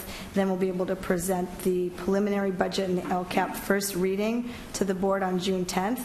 And what we need to do is sunshine that. When we sunshine the LCAP, actually in May, it'll be available for 30 days to get input, feedback, and then we'll respond, make modifications to get us to our June 24th adoption of the 14-15 budget and the LCAP, and then the June 30th meeting due to the LCAP, adopted budget, and LCAP is due to the County Office of Education. So I want you to see kind of where we are from first interim to second interim, some more work that we'll be doing with our stakeholder groups, meeting with our employee groups, meeting with our planning committee for LCAP, meeting with our advisory committee to build a strong LCAP proposal as our first year of rolling this out. And this becomes a cyclical process, and it's just new this year, and the requirements for LCAP the regulations became public in January, and we're as a district coming together with our planning process to make sure that you hear a second interim report, but it feeds into a longer process of what we're presenting.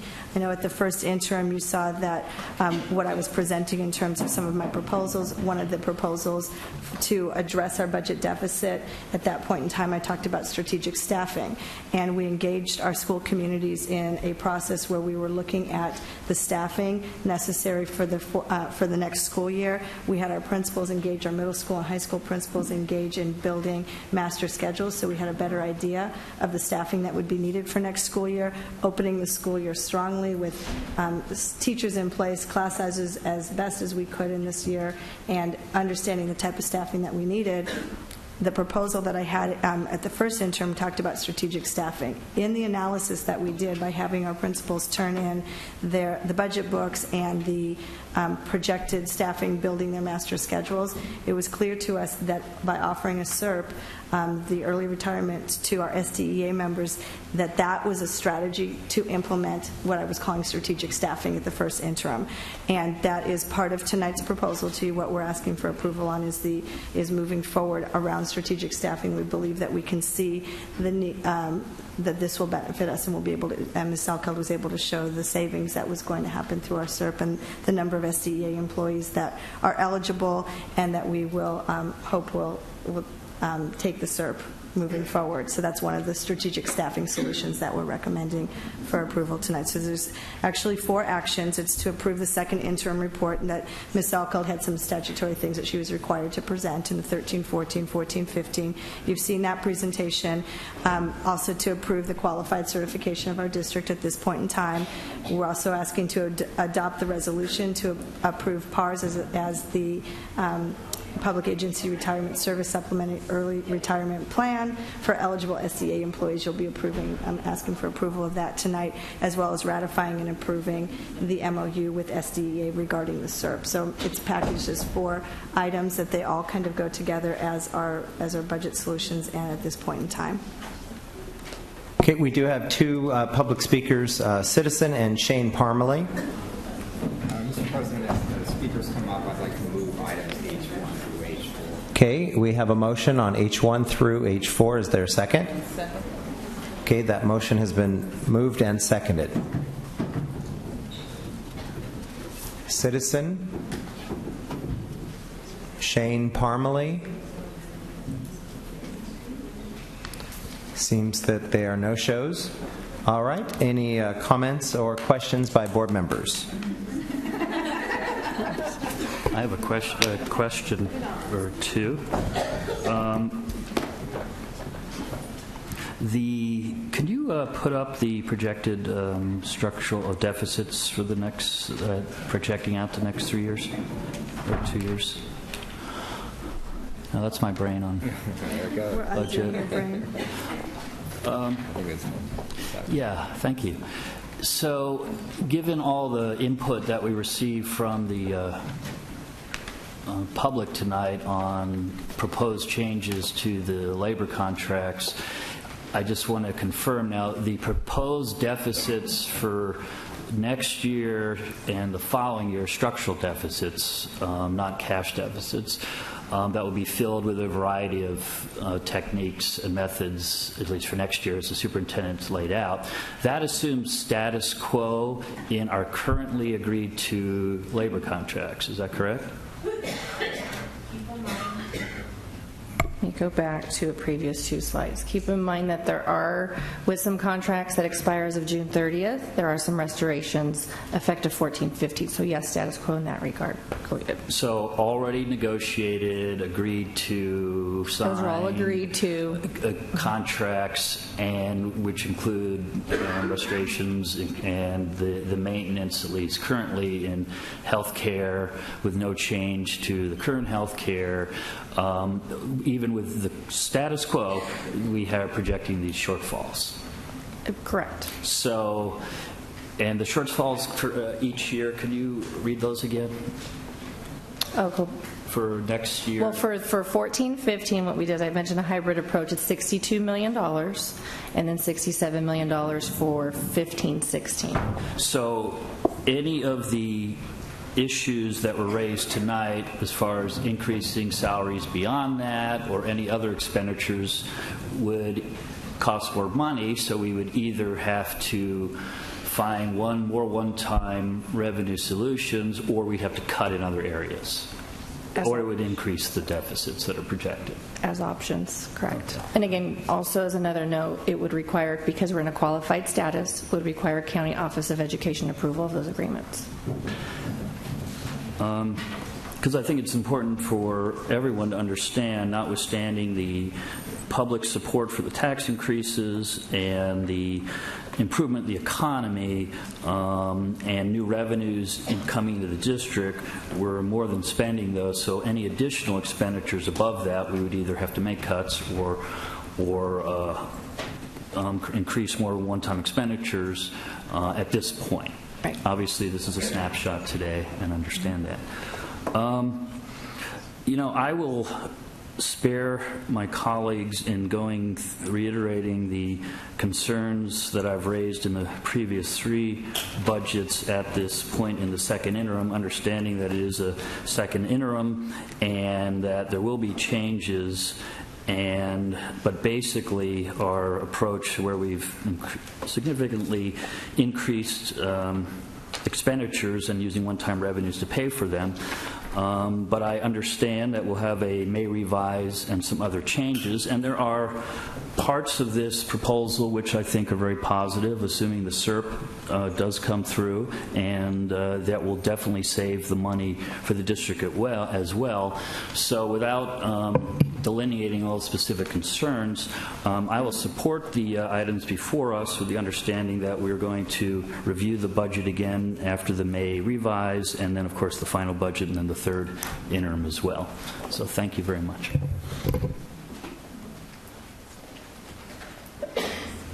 I have a couple quick questions. First of all, does what you've presented demonstrate that 13-14 is a balanced budget with a surplus of over $1 million? Yes.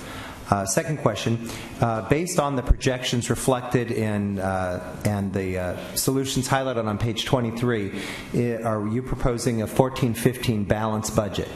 Yes. Does this proposal for 14-15 result in smaller class sizes next year?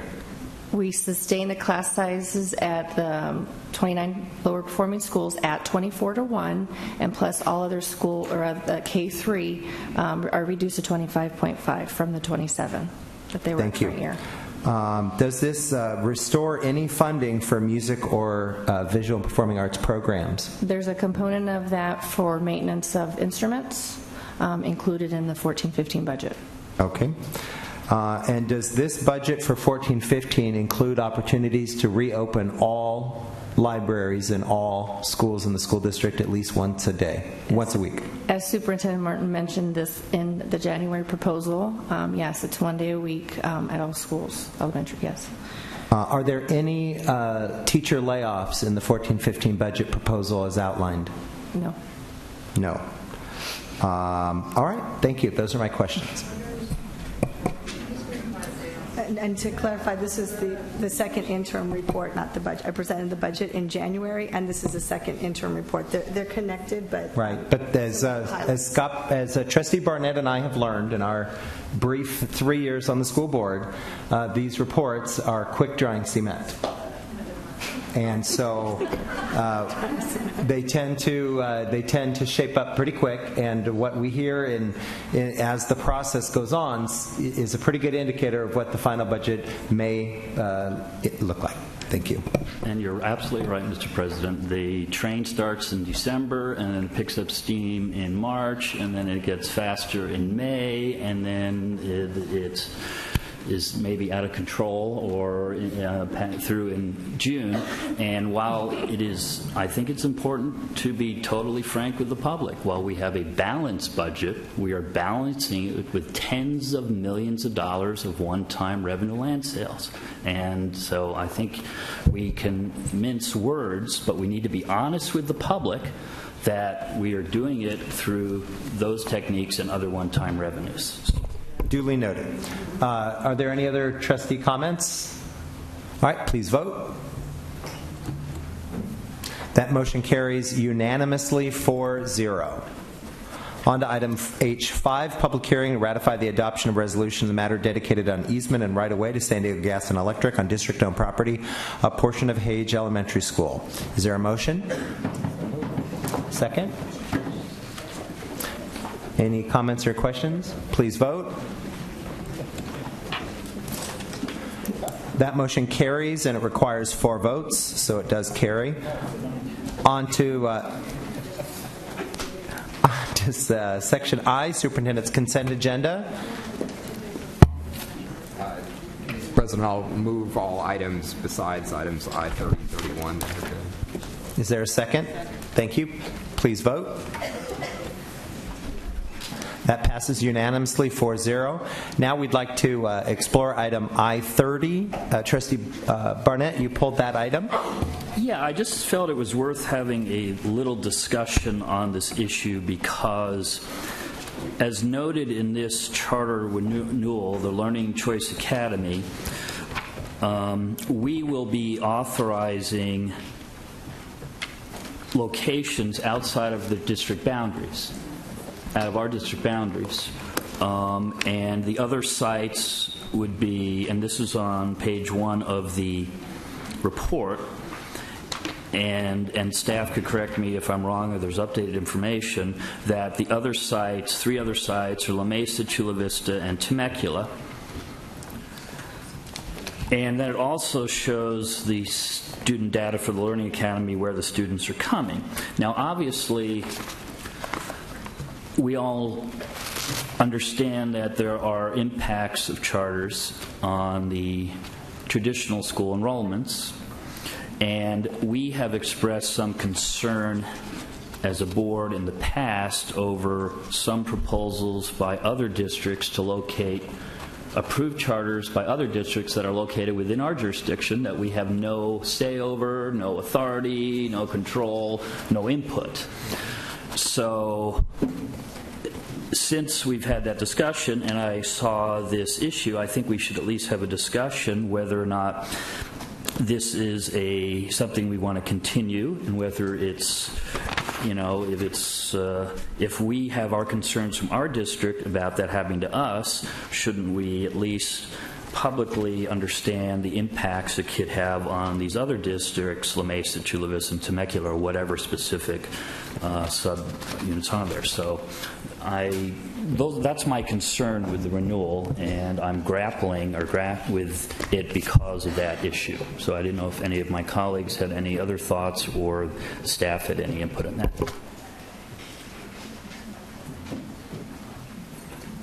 Sure. Ms. Parks from our charter office, I'm inviting up to the stage to give some input.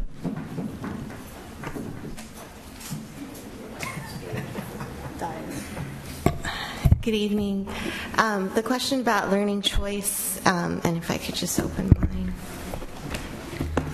So, as noted by Trustee Beiser, there are 4 locations, and one of them is in the Scripps Ranch, which is a location located in San Diego Unified School District boundaries. There's a specific education code provision 47605.1 that says geographic limitations, and learning choice is what we would call a non-classroom based charter school program. And so falling into that category, the requirement is that the charter school have at least one location located within our our boundaries, and of course that is the Scripps site. And then for those non-classroom based programs, it can have additional satellite resource sites as long as they are used for non-classroom based study programs. All of our charters that are seat-based, traditional, where students are sitting at desks for 5 days a week, they all have sites within San Diego Unified. They do not have sites outside San Diego Unified. So it is a characteristic unique to our non-classroom based programs. So just to make sure I understand this, so for those locations outside of our district, the 3 locations, the students who would be attending those locations, they would be coming, I mean, in theory, they could come from anywhere. They don't have to come from those sub-districts, but I mean those other school districts, but some assumption is the geography. They've placed this in those locations to appeal, I assume, to students in those areas.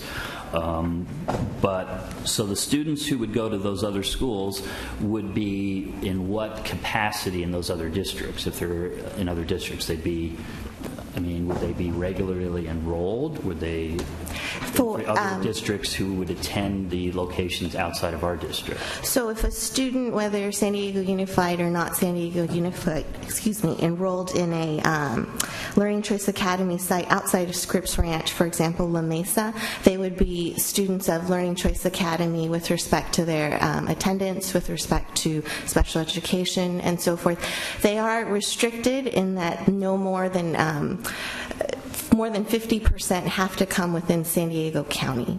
So it can't be a school authorized by us with 51% of their students coming in a county outside of our jurisdiction as San Diego Unified. And forgive me, maybe I wasn't clear in my question, but if a student is attending La Mesa Spring Valley School District now, and next year they want to go to the La Mesa location of the Learning Choice Academy, could they do that, or would they have to be in a special type of program in La Mesa Spring Valley now? I mean, could a regularly enrolled student on any of these other jurisdictions leave that district's boundary and go to these charter schools? Yes. It is essentially a mini school district unto itself. So they would withdraw from whatever program they are at La Mesa and become enrolled at Learning Choice Academy. And we have no obligation, or maybe, and I assume it's not in our policy, to consult or at least advise other school districts that we're doing this and that it could have an impact. The notification requirement kicks in if a charter school is not going to locate within the boundaries of the authorizing district. So that's us. And we don't have, all of our charter schools are located within our district, so we've always maintained compliance with that.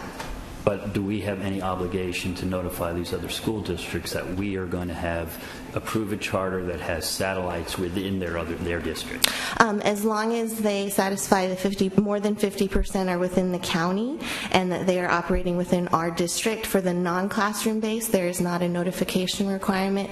The one time there is a notification requirement is if a student exits the charter school, not at the end of the year. They are required to notify the district of residence. Thank you.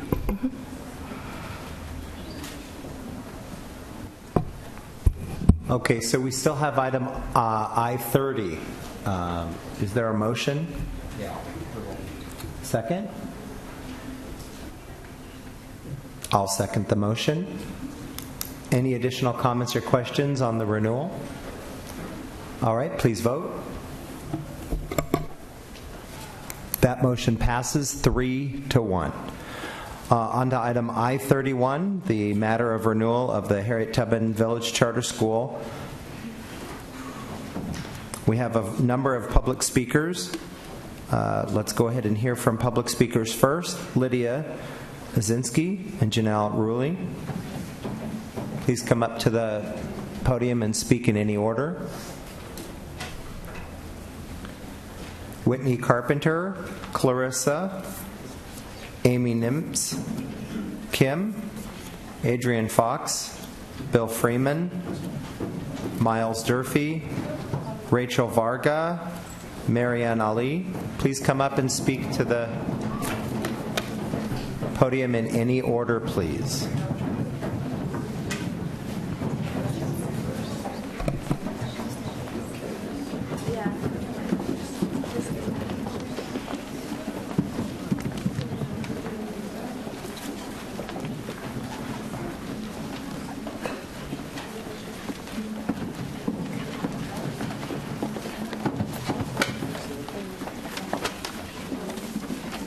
Good evening. I'm kind of emotional, so I'll try to keep it together. My name is Amy Nimps, and I am the president of the PTC, or Parent Teacher Committee, here at Harriet Tubman. I am also an active participant of the Student Site Council and the Charter Renewal Committee. I also have the honor of being one of those exceptional volunteers and have been nominated the Donor Nation Volunteer of the Year for our school. Excuse me. My family has been at Harriet Tubman for the last 3 years, with 2 daughters attending in grades 3 and 6. We are invested in this school and its future success. I am extremely honored and fortunate to be part of such an outstanding school community. As a parent, I recognize that our students are endowed with unique talents and gifts, and I believe that part of that process of formal schooling leads each student to the realization, development, and expression of his or her potential. Unfortunately, this year we have experienced a high turnover of teaching staff, particularly in the 6th grade classroom, which affects me directly as I have a daughter. The most recent turnover was just 2 weeks ago, with only 65 days of school left before the end of the school year.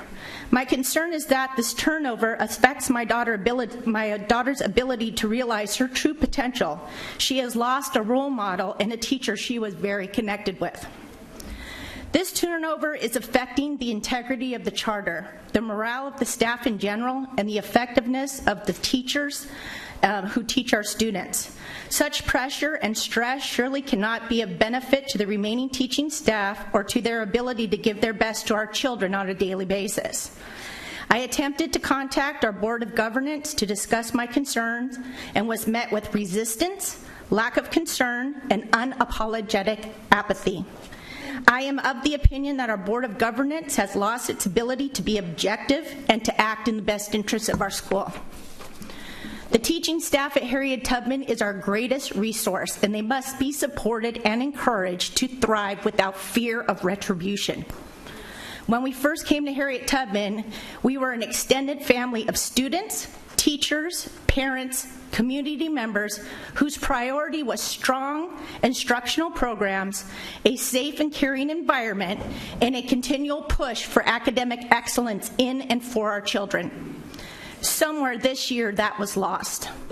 Upon approval of our charter, I am requesting an immediate investigations of the concerns brought forth so that we can again be the village that it takes to raise and educate our children. Thank you for your time. We are all here in support, wearing blue, so I really appreciate your time. Thank you.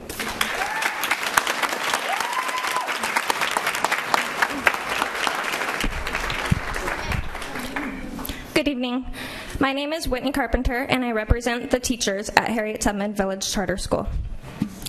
First, let me start by saying on behalf of all the teachers at Tubman that we love our students and our school. We want nothing more than for Tubman to be the best learning environment possible for both students and educators. We are here today to ask the board to approve the renewal of Tubman's charter, but with the added condition of completing an investigation to what we believe are serious violations of the Education Code, the Brown Act, and the school's charter. We apologize that we have not spoken earlier, as we are a staff that exists in fear of bullying, retaliation, and losing our jobs. We have concerns regarding the protection of our students, the success of our school, and the integrity of the charter. Our charter requires us to follow the credentialing requirements of the Education Code. Just as San Diego Unified, yet several teachers last year and this year taught without proper credentials in the subject they were teaching. In fact, this is the case for 2 teachers at the moment. One teacher, when initially stating she was not qualified to teach a subject and felt uncomfortable teaching the subject, was told she could do it. She was capable and to do it. Start quote. Until we get caught, and then we have a year to fix it, end quote. We also have questions regarding whether one of our administrators actually holds an admin credential, as there is no record of it with the California Commission on Teacher Credentialing. Our administrator has violated the Brown Act by coercing several of my colleagues and me to not attend public government board meetings. Board meetings such as this month's have been canceled by administration without notice and without approval from our governance board. Our charter has been violated as administration has prevented board members from monitoring and approving the compensation of staff by both hiring and firing staff without proper board approval. When learning of a recent teacher's firing, a board member actually thought the teacher had quit and was surprised to learn she had been fired. We urge you to please approve our charter, but under the condition of a full investigation into these claims and more. Thank you for your time.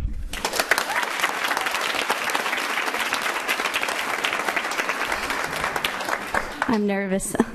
My name is Clarissa Mondeja, and I'm also here to represent the teachers at Harriet Tubman Village Charter. In reviewing our charter, we noticed a major change from the revised 2009 version to this current version.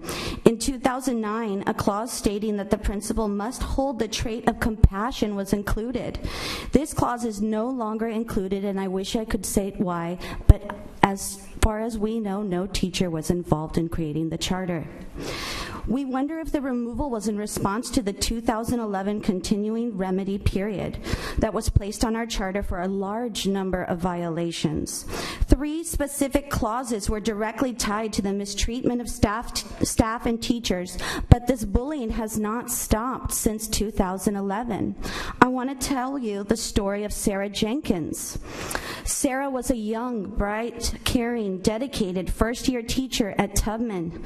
When administration had concerns about Sarah's abilities and performance, they did not provide support for her or guidance. Instead, they piled more and more work on, called her names, and criticized her at every single turn. On October 24th, Sarah wrote an email to administration informing them that she had a medical condition that made it difficult to meet their excessive demands. She ended the email by begging for positive support, writing, "Being kind, helpful, and specific helps me better myself, but calling me incompetent is not helpful but rude and unprofessional." The next day, Sarah was terminated, which I believe is a violation of the Americans with Disability Act.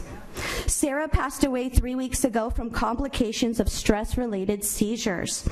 When administrators found out we did not receive support or compassion, instead we were told to not share this information with students, not with parents, that Sarah was only at our school for 2 months, and that at the end of the day she didn't make an impact. In 2011, our administrator had to prove that formalized systems were in place for teachers to complain about retaliation and bullying.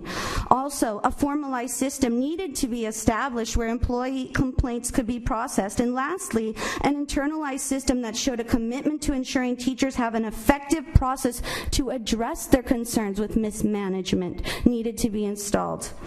Our union grievance procedures give us the opportunity to address issues that arise from violations of our contract, but do not cover unprofessional and unethical behaviors by administrators outside the framework of our contract. Given the mismanagement of the governance board and the continued unilateral decision-making, no such systems exist. In order to complain about the bully, we have to speak to the bully. In 2011, accusations were strong enough that a clause was created to state there needed to be evidence that successful resolution of complaints involving retaliation and general mismanagement were documented. This evidence, including a formalized complaint system and an effective internalized process addressing these internal mismanagement issues, are still missing from our school. I'd like to think that had they been in place and effective, Sarah would still be here with us. Please, for the sake of all of our teachers and more importantly our students, approve Tubman's charter with the condition of investigating these claims and more. Thank you.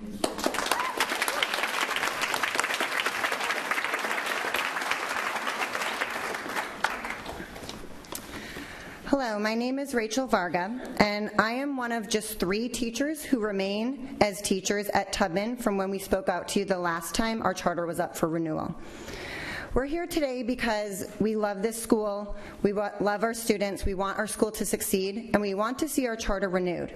However, I am greatly concerned about the impact of significant teacher turnover at our school.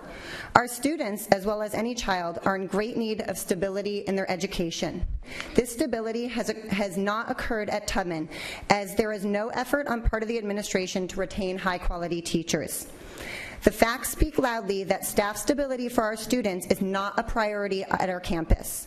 The teacher turnover rate has consistently been around 50% since our principal arrived. This year, for example, just 8 of our 18 teachers were here at the school at the end of last year. Some of our 6th grade students have experienced 4 separate teachers this year. This is obviously a detriment to our students given the number of lost instructional days as changes are made and a lack of consistency for the kids. In total, we have lost 9 teachers out of 18 teaching positions since last June, and we still have 3 months to go in the school year. The ability to hire and retain quality teachers is a core function of administration at a charter school, and unfortunately, for many reasons, it has been lacking at Tubman. We need your help to create a healthy and stable learning environment for students and teachers. Please approve Tubman's charter with the condition that all of our concerns are investigated. Thank you.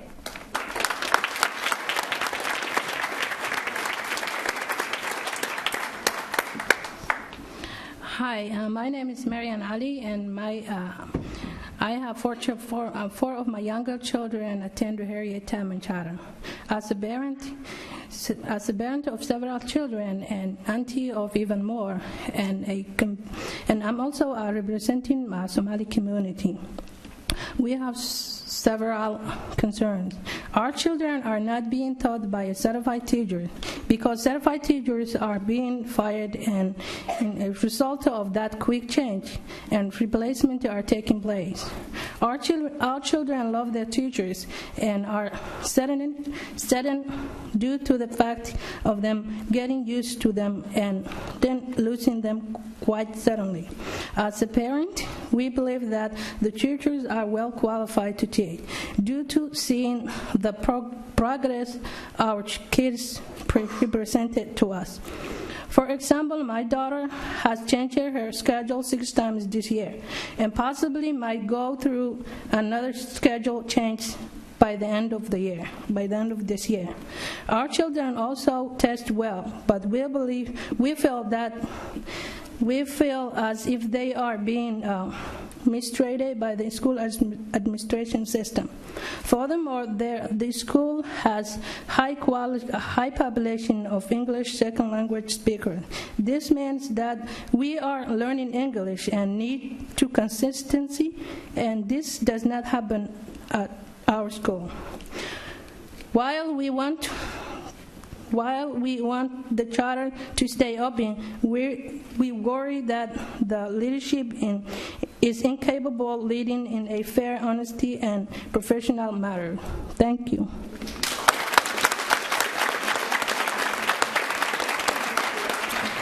Good evening. I'm Kim Rabb, and I'm a Tubman parent of a 6th and 7th grader at Tubman. My 6th grader is a special needs child who is on her 3rd and 4th teacher this year, one for the morning, one for the afternoon, and I don't know why. We are concerned about the continuity for our students. My daughter was interviewed by the office staff after her teacher was noticed to be in tears in the classroom prior to her departure in 6th grade at Tubman. I'm concerned about how this staff turnover affects the teacher morale, trickling down and then impacting our children. Although I understand there are many points of view here, what matters to me most is having excellent, satisfied, and happy teachers who can positively affect our children and their ability to thrive in the learning environment. Please approve the Tubman Charter, and I am also requesting that there is an investigation upon that being done. Thank you.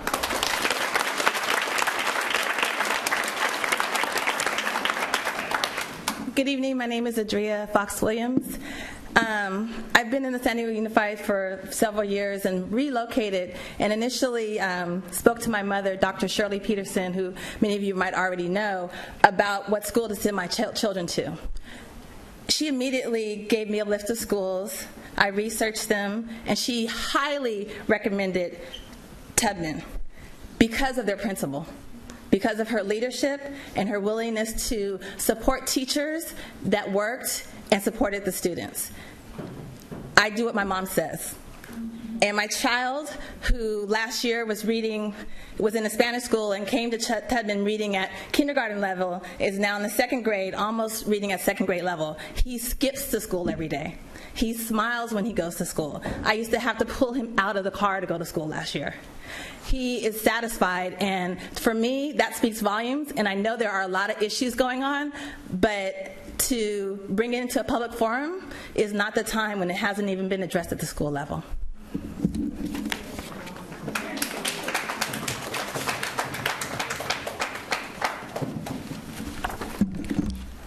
Good evening. I'm Bill Freeman, President of San Diego Education Association. My information is on file.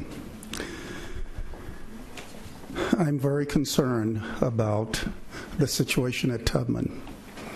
We were here some years back, and it doesn't seem to have gotten better. For those of you that have kids that do come to school happy at Tubman, thank a teacher.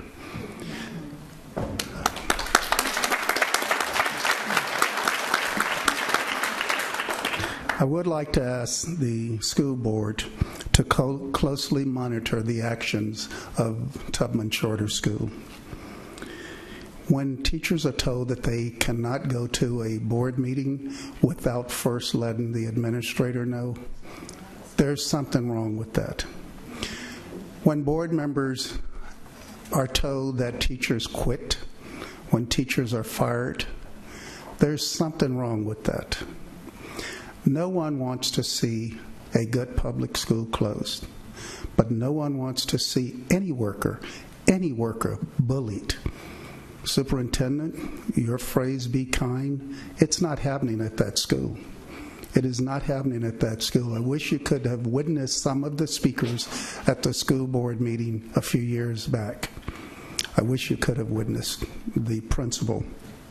I want to read, I won't take much of your time because you've heard a lot, but I want to just read something that I read from Sarah's story on what happened with her. Aside from the fact that she asked for an extension because she had had seizures, normally any supervisor, any leader would grant that, but not that leader. I just want to tell you what she was required to do. Some of you there being teachers, you can understand this. She had to produce 15 lesson plans a week, 15 lesson plans a week, record her lessons, reflect on other lessons, read chapters in book, write reflections while teaching at the school. This was done before she was ever placed in remediation. God only knows what would have happened had she stayed in remediation. There are processes in place to assist teachers that are having problems. But according to the educators that observed her and that she observed, their teaching was very similar to hers. So I asked that in support of the teachers here that yes, you approve the charter school, the charter for Tubman, but not just investigate it. I ask that you launch an immediate investigation of the allegations lodged by the educators here, because a lot of them are ed code violations, serious ed code violations. A lot of them are just human violations. And I'm curious to know as to the responsibilities of that school board. If that school board cannot perform its duties as a school board, they should not be there. You know, we have lost a person here that could have possibly been prevented. I thank you for your time.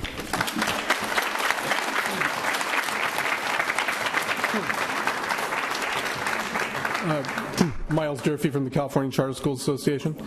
I've had the occasion to visit Tubman quite frequently as of late.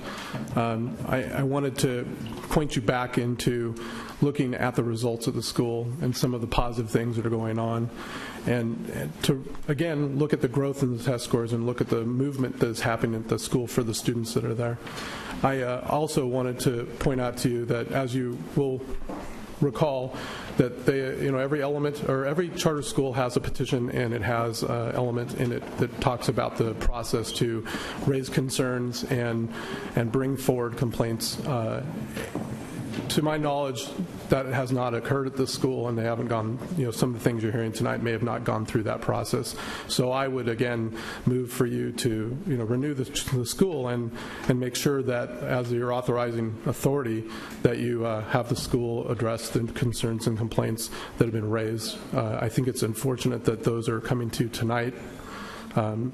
It's charter schools work very hard, and you can tell that the parents are very passionate, and I know that passion is something that really helps the students, and parent involvement really helps the students, and this school is doing fabulous things with the students, and some of these issues need to be looked at and addressed, and they should be done by the local governing board at the school and through the uniform complaint process and the processes that they have in front of them.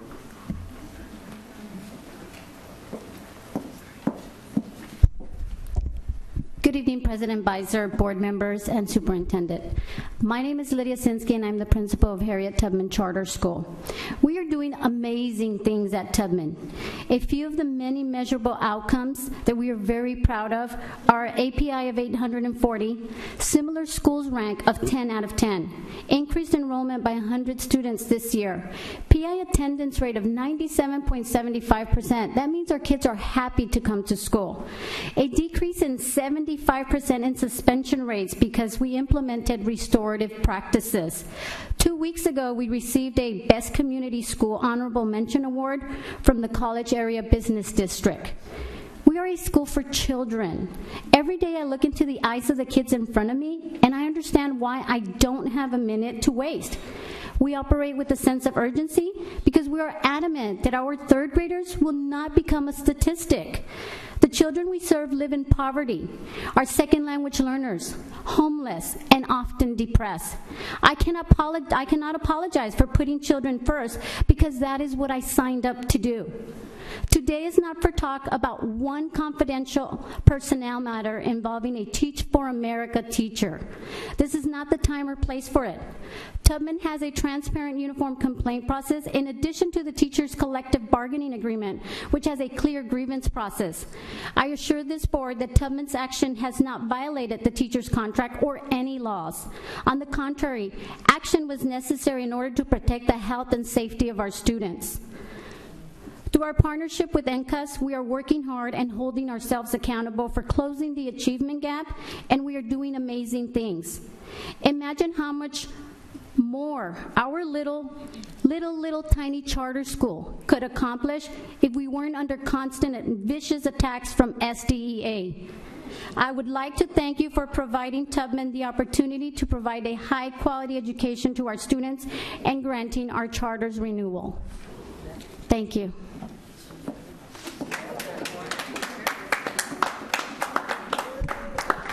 Good evening, board members and Superintendent Martin. My name is Janelle Rulli. I'm an attorney with the law offices of Young, Minnie, and Core. We represent over half the charter schools in the state. Despite the different messages tonight, I do think the consistent message is to renew the Tubman Charter. I'm here tonight urging you to do so. As a reminder, the district must consider increases in pupil academic achievement as the most important factor for renewal. As you've heard, Tubman's API score is an 840 with a similar school's ranking of 10. It doesn't get any better than that. These scores represent nearly 100 points of growth over the charter term. The charter school far exceeds the threshold requirements for renewal, and again, the district must consider this as the most important factor. It's disappointing that a group of teachers is advocating conditions on the Tubman renewal.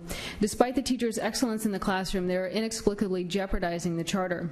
This action would directly and negatively impact the students that they teach.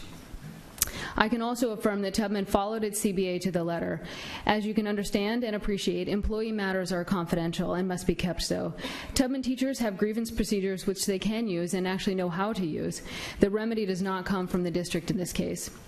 The Education Code also does not contemplate conditions to a charter renewal, only approval or denial. In order to deny the Tubman renewal charter, the board must make written factual findings.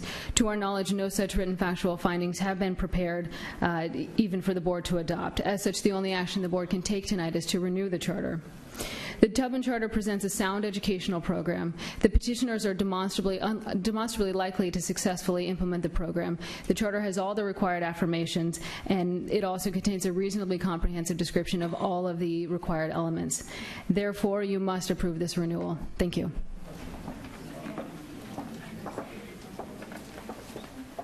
Good evening, Superintendent, President, distinguished members of the board. My name is Paul Liebman. I am a parent of 3 children at Harriet Tubman Village Charter School and have been for the past 4 years.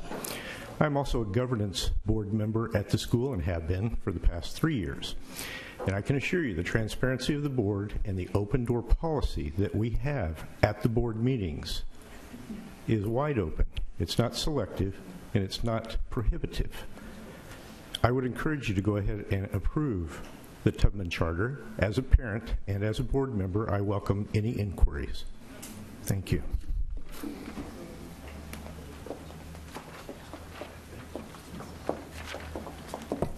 I believe that concludes public comment on the agenda item.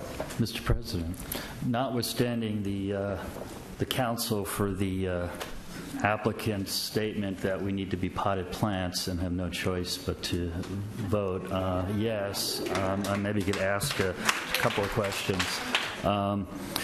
As I understand it, tonight, we can't, if we were to continue it, it would automatically be renewed, so we can't continue the action tonight if we wanted to not take action tonight. In order to continue, it would require mutual agreement between the petitioner and the district, which the current action date has already included 2 extensions. So it could only be continued if the applicant agreed. Okay. Exactly. So our choice, notwithstanding the council, is to approve the charter or disapprove it with conditions.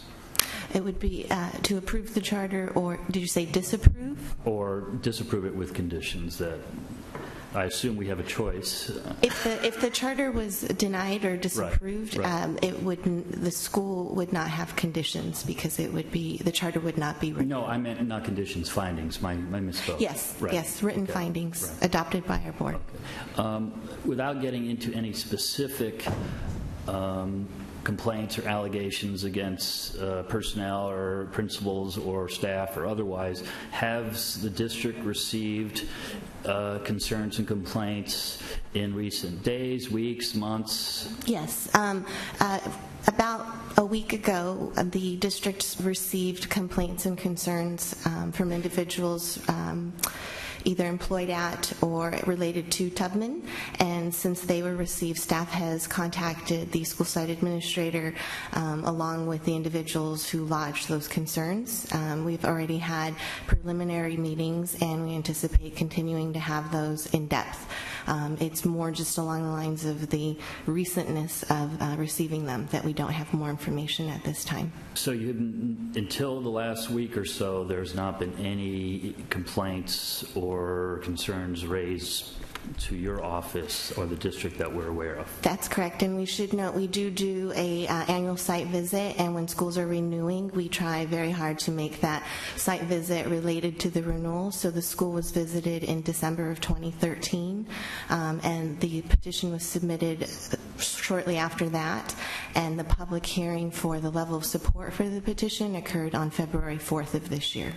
And then lastly, if the board approves the petition tonight, there is the board allowed or under the rules to add a, quote, condition for an investigation by our staff and the district? I would defer to general counsel, but my understanding is that the board superintendent can always give direction to staff to investigate, follow up, and I can also assure the board and superintendent we've already begun that process, regardless of whether a condition is placed today, given the volume and content of the concerns raised. That is what we do in our normal course of any charter, whether renewal or not renewal. So it really wouldn't be a condition that would be added. It would just be because of the concerns that were raised. In any event, the staff would be pursuing investigations. Absolutely. Thank you. Trustee Barrera.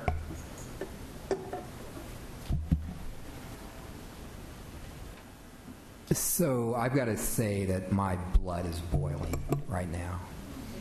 And the idea that the board and its attorney and the leader of this charter is coming before this elected body and telling us that we're in a position that there's basically nothing that we can do about a potentially abusive situation that is intolerable in our district is offensive. We discussed these issues at length a couple of years ago. There was a process that included an investigation by the district that was the first step in a process that could have led to revocation of this charter. There was an agreement that was reached that we celebrated then and that we recently celebrated again. And what appears to be the case is that we were celebrating a lie. That the idea that a culture of collaboration and respect that we were led to believe exists at Tubman,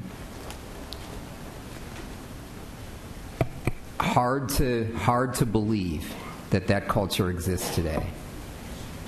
What I heard tonight was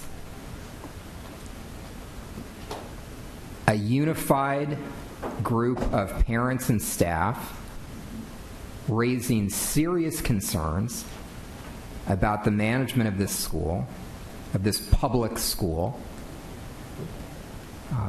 but with a commitment to continue the school rather than a destructive message.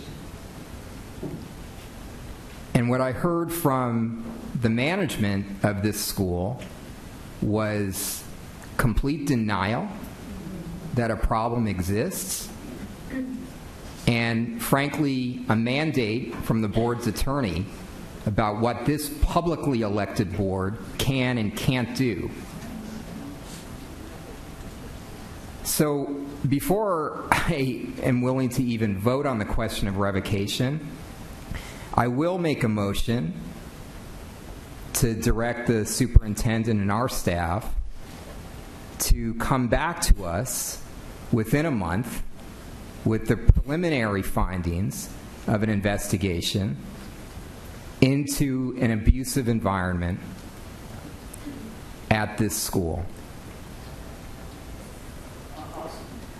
I'll second the motion, but just understanding, from what I understand, if the board takes no action on the petition tonight, it's automatically renewed. I understand. I'm saying I'm making a motion prior to the question of renewal of the petition. And understand that I consider the report that comes back to us in a month to be the first information coming back to this board in a process that could lead to the revocation of this charter. If the staff comes back to this board in the beginning of an inquiry and identifies serious concerns as related to us tonight from staff and from parents about an environment that leads to the continuous turnover of staff, that prohibits the adequate professional development of staff, what that says to me is that I've got serious questions about the sustainability of this school and the sustainability of the results, the academic results that are impressive, but that clearly in any situation are the responsibility of all stakeholders in the community. Management, teachers, parents, students, other staff. I don't believe a school can sustain strong results for kids if what we're seeing tonight continues. So I want to hear the preliminary analysis that comes back from our staff, and I'm going to take very seriously this inquiry and the preliminary analysis, and I consider this, unfortunately, round 2 in the conversation between this district and the management of this school about whether we can continue to approve of the existence of a school where we see this behavior. So that's my motion, and it's beyond disappointment. It's a sense of extreme concern that this type of behavior exists, that it's going to continue, that it's not going to improve, and that our kids are going to be put at risk. And again, let me just reiterate to the board of Tubman, you are stewards of a public institution, paid for by taxpayers, responsible to the public. You are being held accountable by a publicly elected Board of Education here in this district, and we will do our duty. And so that's my motion.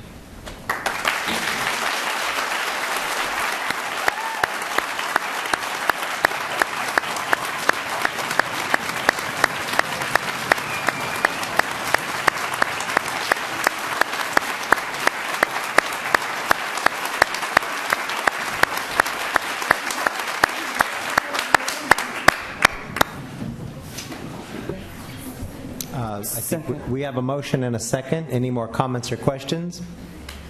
Please vote. That passes unanimously. Do I have a motion on item I-31? I'll move renewal of the petition. I'll second it. Any comments or discussion? Yeah, I don't feel comfortable supporting this. I think we should say to the management of the charter that we would like to request their consent to continue the item as we do our investigation. And if they don't consent to that, then I would move that we do not renew the charter. So I won't support this. I want to continue it, which I understand they would have to agree, and let the preliminary investigation occur, come back in a month, and then at that point we can see the results and then determine whether or not we want to renew this for another 5 years or not, as opposed to renewing it tonight, doing an investigation, and if there are serious concerns, then having to start a very lengthy and potentially costly revocation process. So that's why I wouldn't support the motion on the floor, but I understand the reason for it. The reason why I'm supporting the motion on the floor is because it's what the teachers want. It's what the parents want, and I'm sure it's what the kids want. That's why I'm supporting the motion. To keep the school open so the kids can continue to skip to class and greet their teachers. That's why I'm supporting the motion.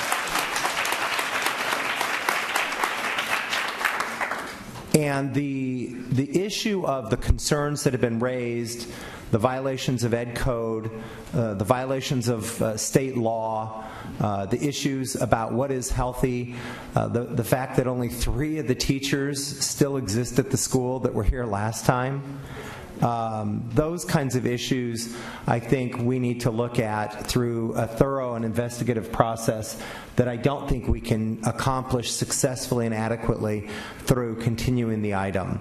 And then the ultimate goal is through the investigative process, getting to some of the facts, then hopefully we could explore possible solutions for outcomes that would be good for the kids and the staff at the school. So that's why I'm supporting the motion.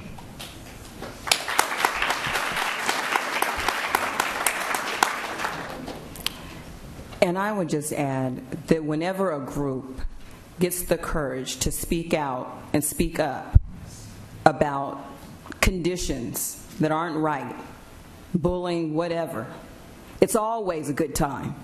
It's never not the right time. It's never inappropriate. It's always appropriate.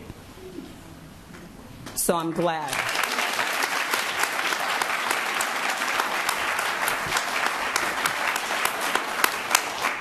Okay, any other comments or questions? Please vote. That motion carries 3-1, the renewal of Harriet Tubman Village Charter School.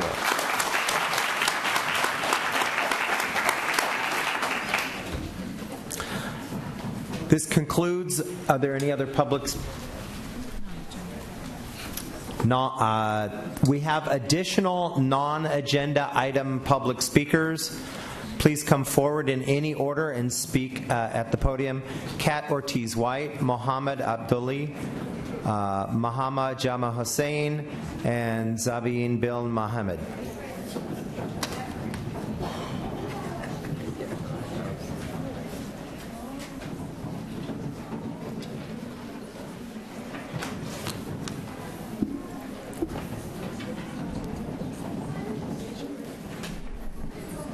My name is Maha Hussein. I'm a community advocate, mother of 5 children. 4 of them are attending public schools. I've been supporting the public schools last 6 years, and I was extremely active parent. And my goal, and ultimate goal, is how we can reach 2020 agenda. Last summer, the district invited me to be in one of the panel at the Fay Elementary School after our former principal was promoted to another job. However, during the panel, I gave comments because I know this school and I know what needs to be changed. Because of that comments, I've been subjected, intimidated, discriminated by our union representative of our school. When you are an advocate, you don't have to fight, to sue, or to be negative. You need to fight for positive and helping the district. I have enough evidence and documents collected to be against of that, to provide for the district administration. The problem, what happened is that this teacher misled the district school administration. She has been mentally abused my children, verbally abused, misused district power and union power, attempt of elimination, principal mislead, and many other issues. Still, I'm happy that I'm a powerful and I can make change for our children because she's a teacher and district employee, but I'm a mother of these children. I'm here tonight for my concern, and I don't want this issue reach at this point today where this beautiful stuff and parents are trying to focus what's happening because of the safety of the children, and the children are a priority. I am very thankful to Cindy, who really gave attention last night, and I haven't got 6 months, and this bag I'm carrying is full of evidence. But I'm not here to fight against district. I am fighting for the district. Please help us. Our new principal is new. He does not have enough experience. And when I was in the panel, I realized union teacher of our school was promoting him, and everybody who was experienced was kicked out. Please concern our issue. I'm not fighting against anybody. Thank you. Thank you.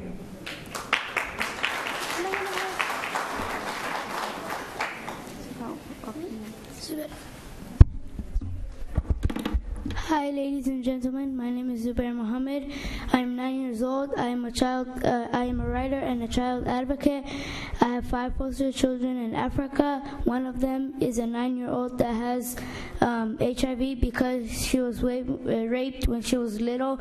And today I came here to share with you a matter that is going on in my school.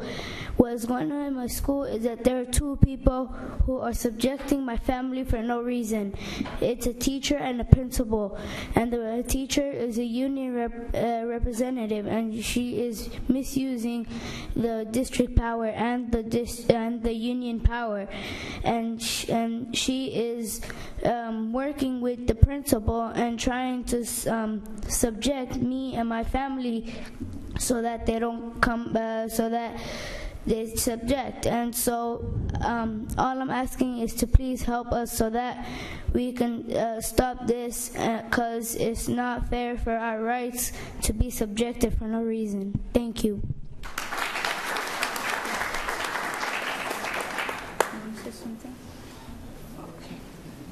Thank you.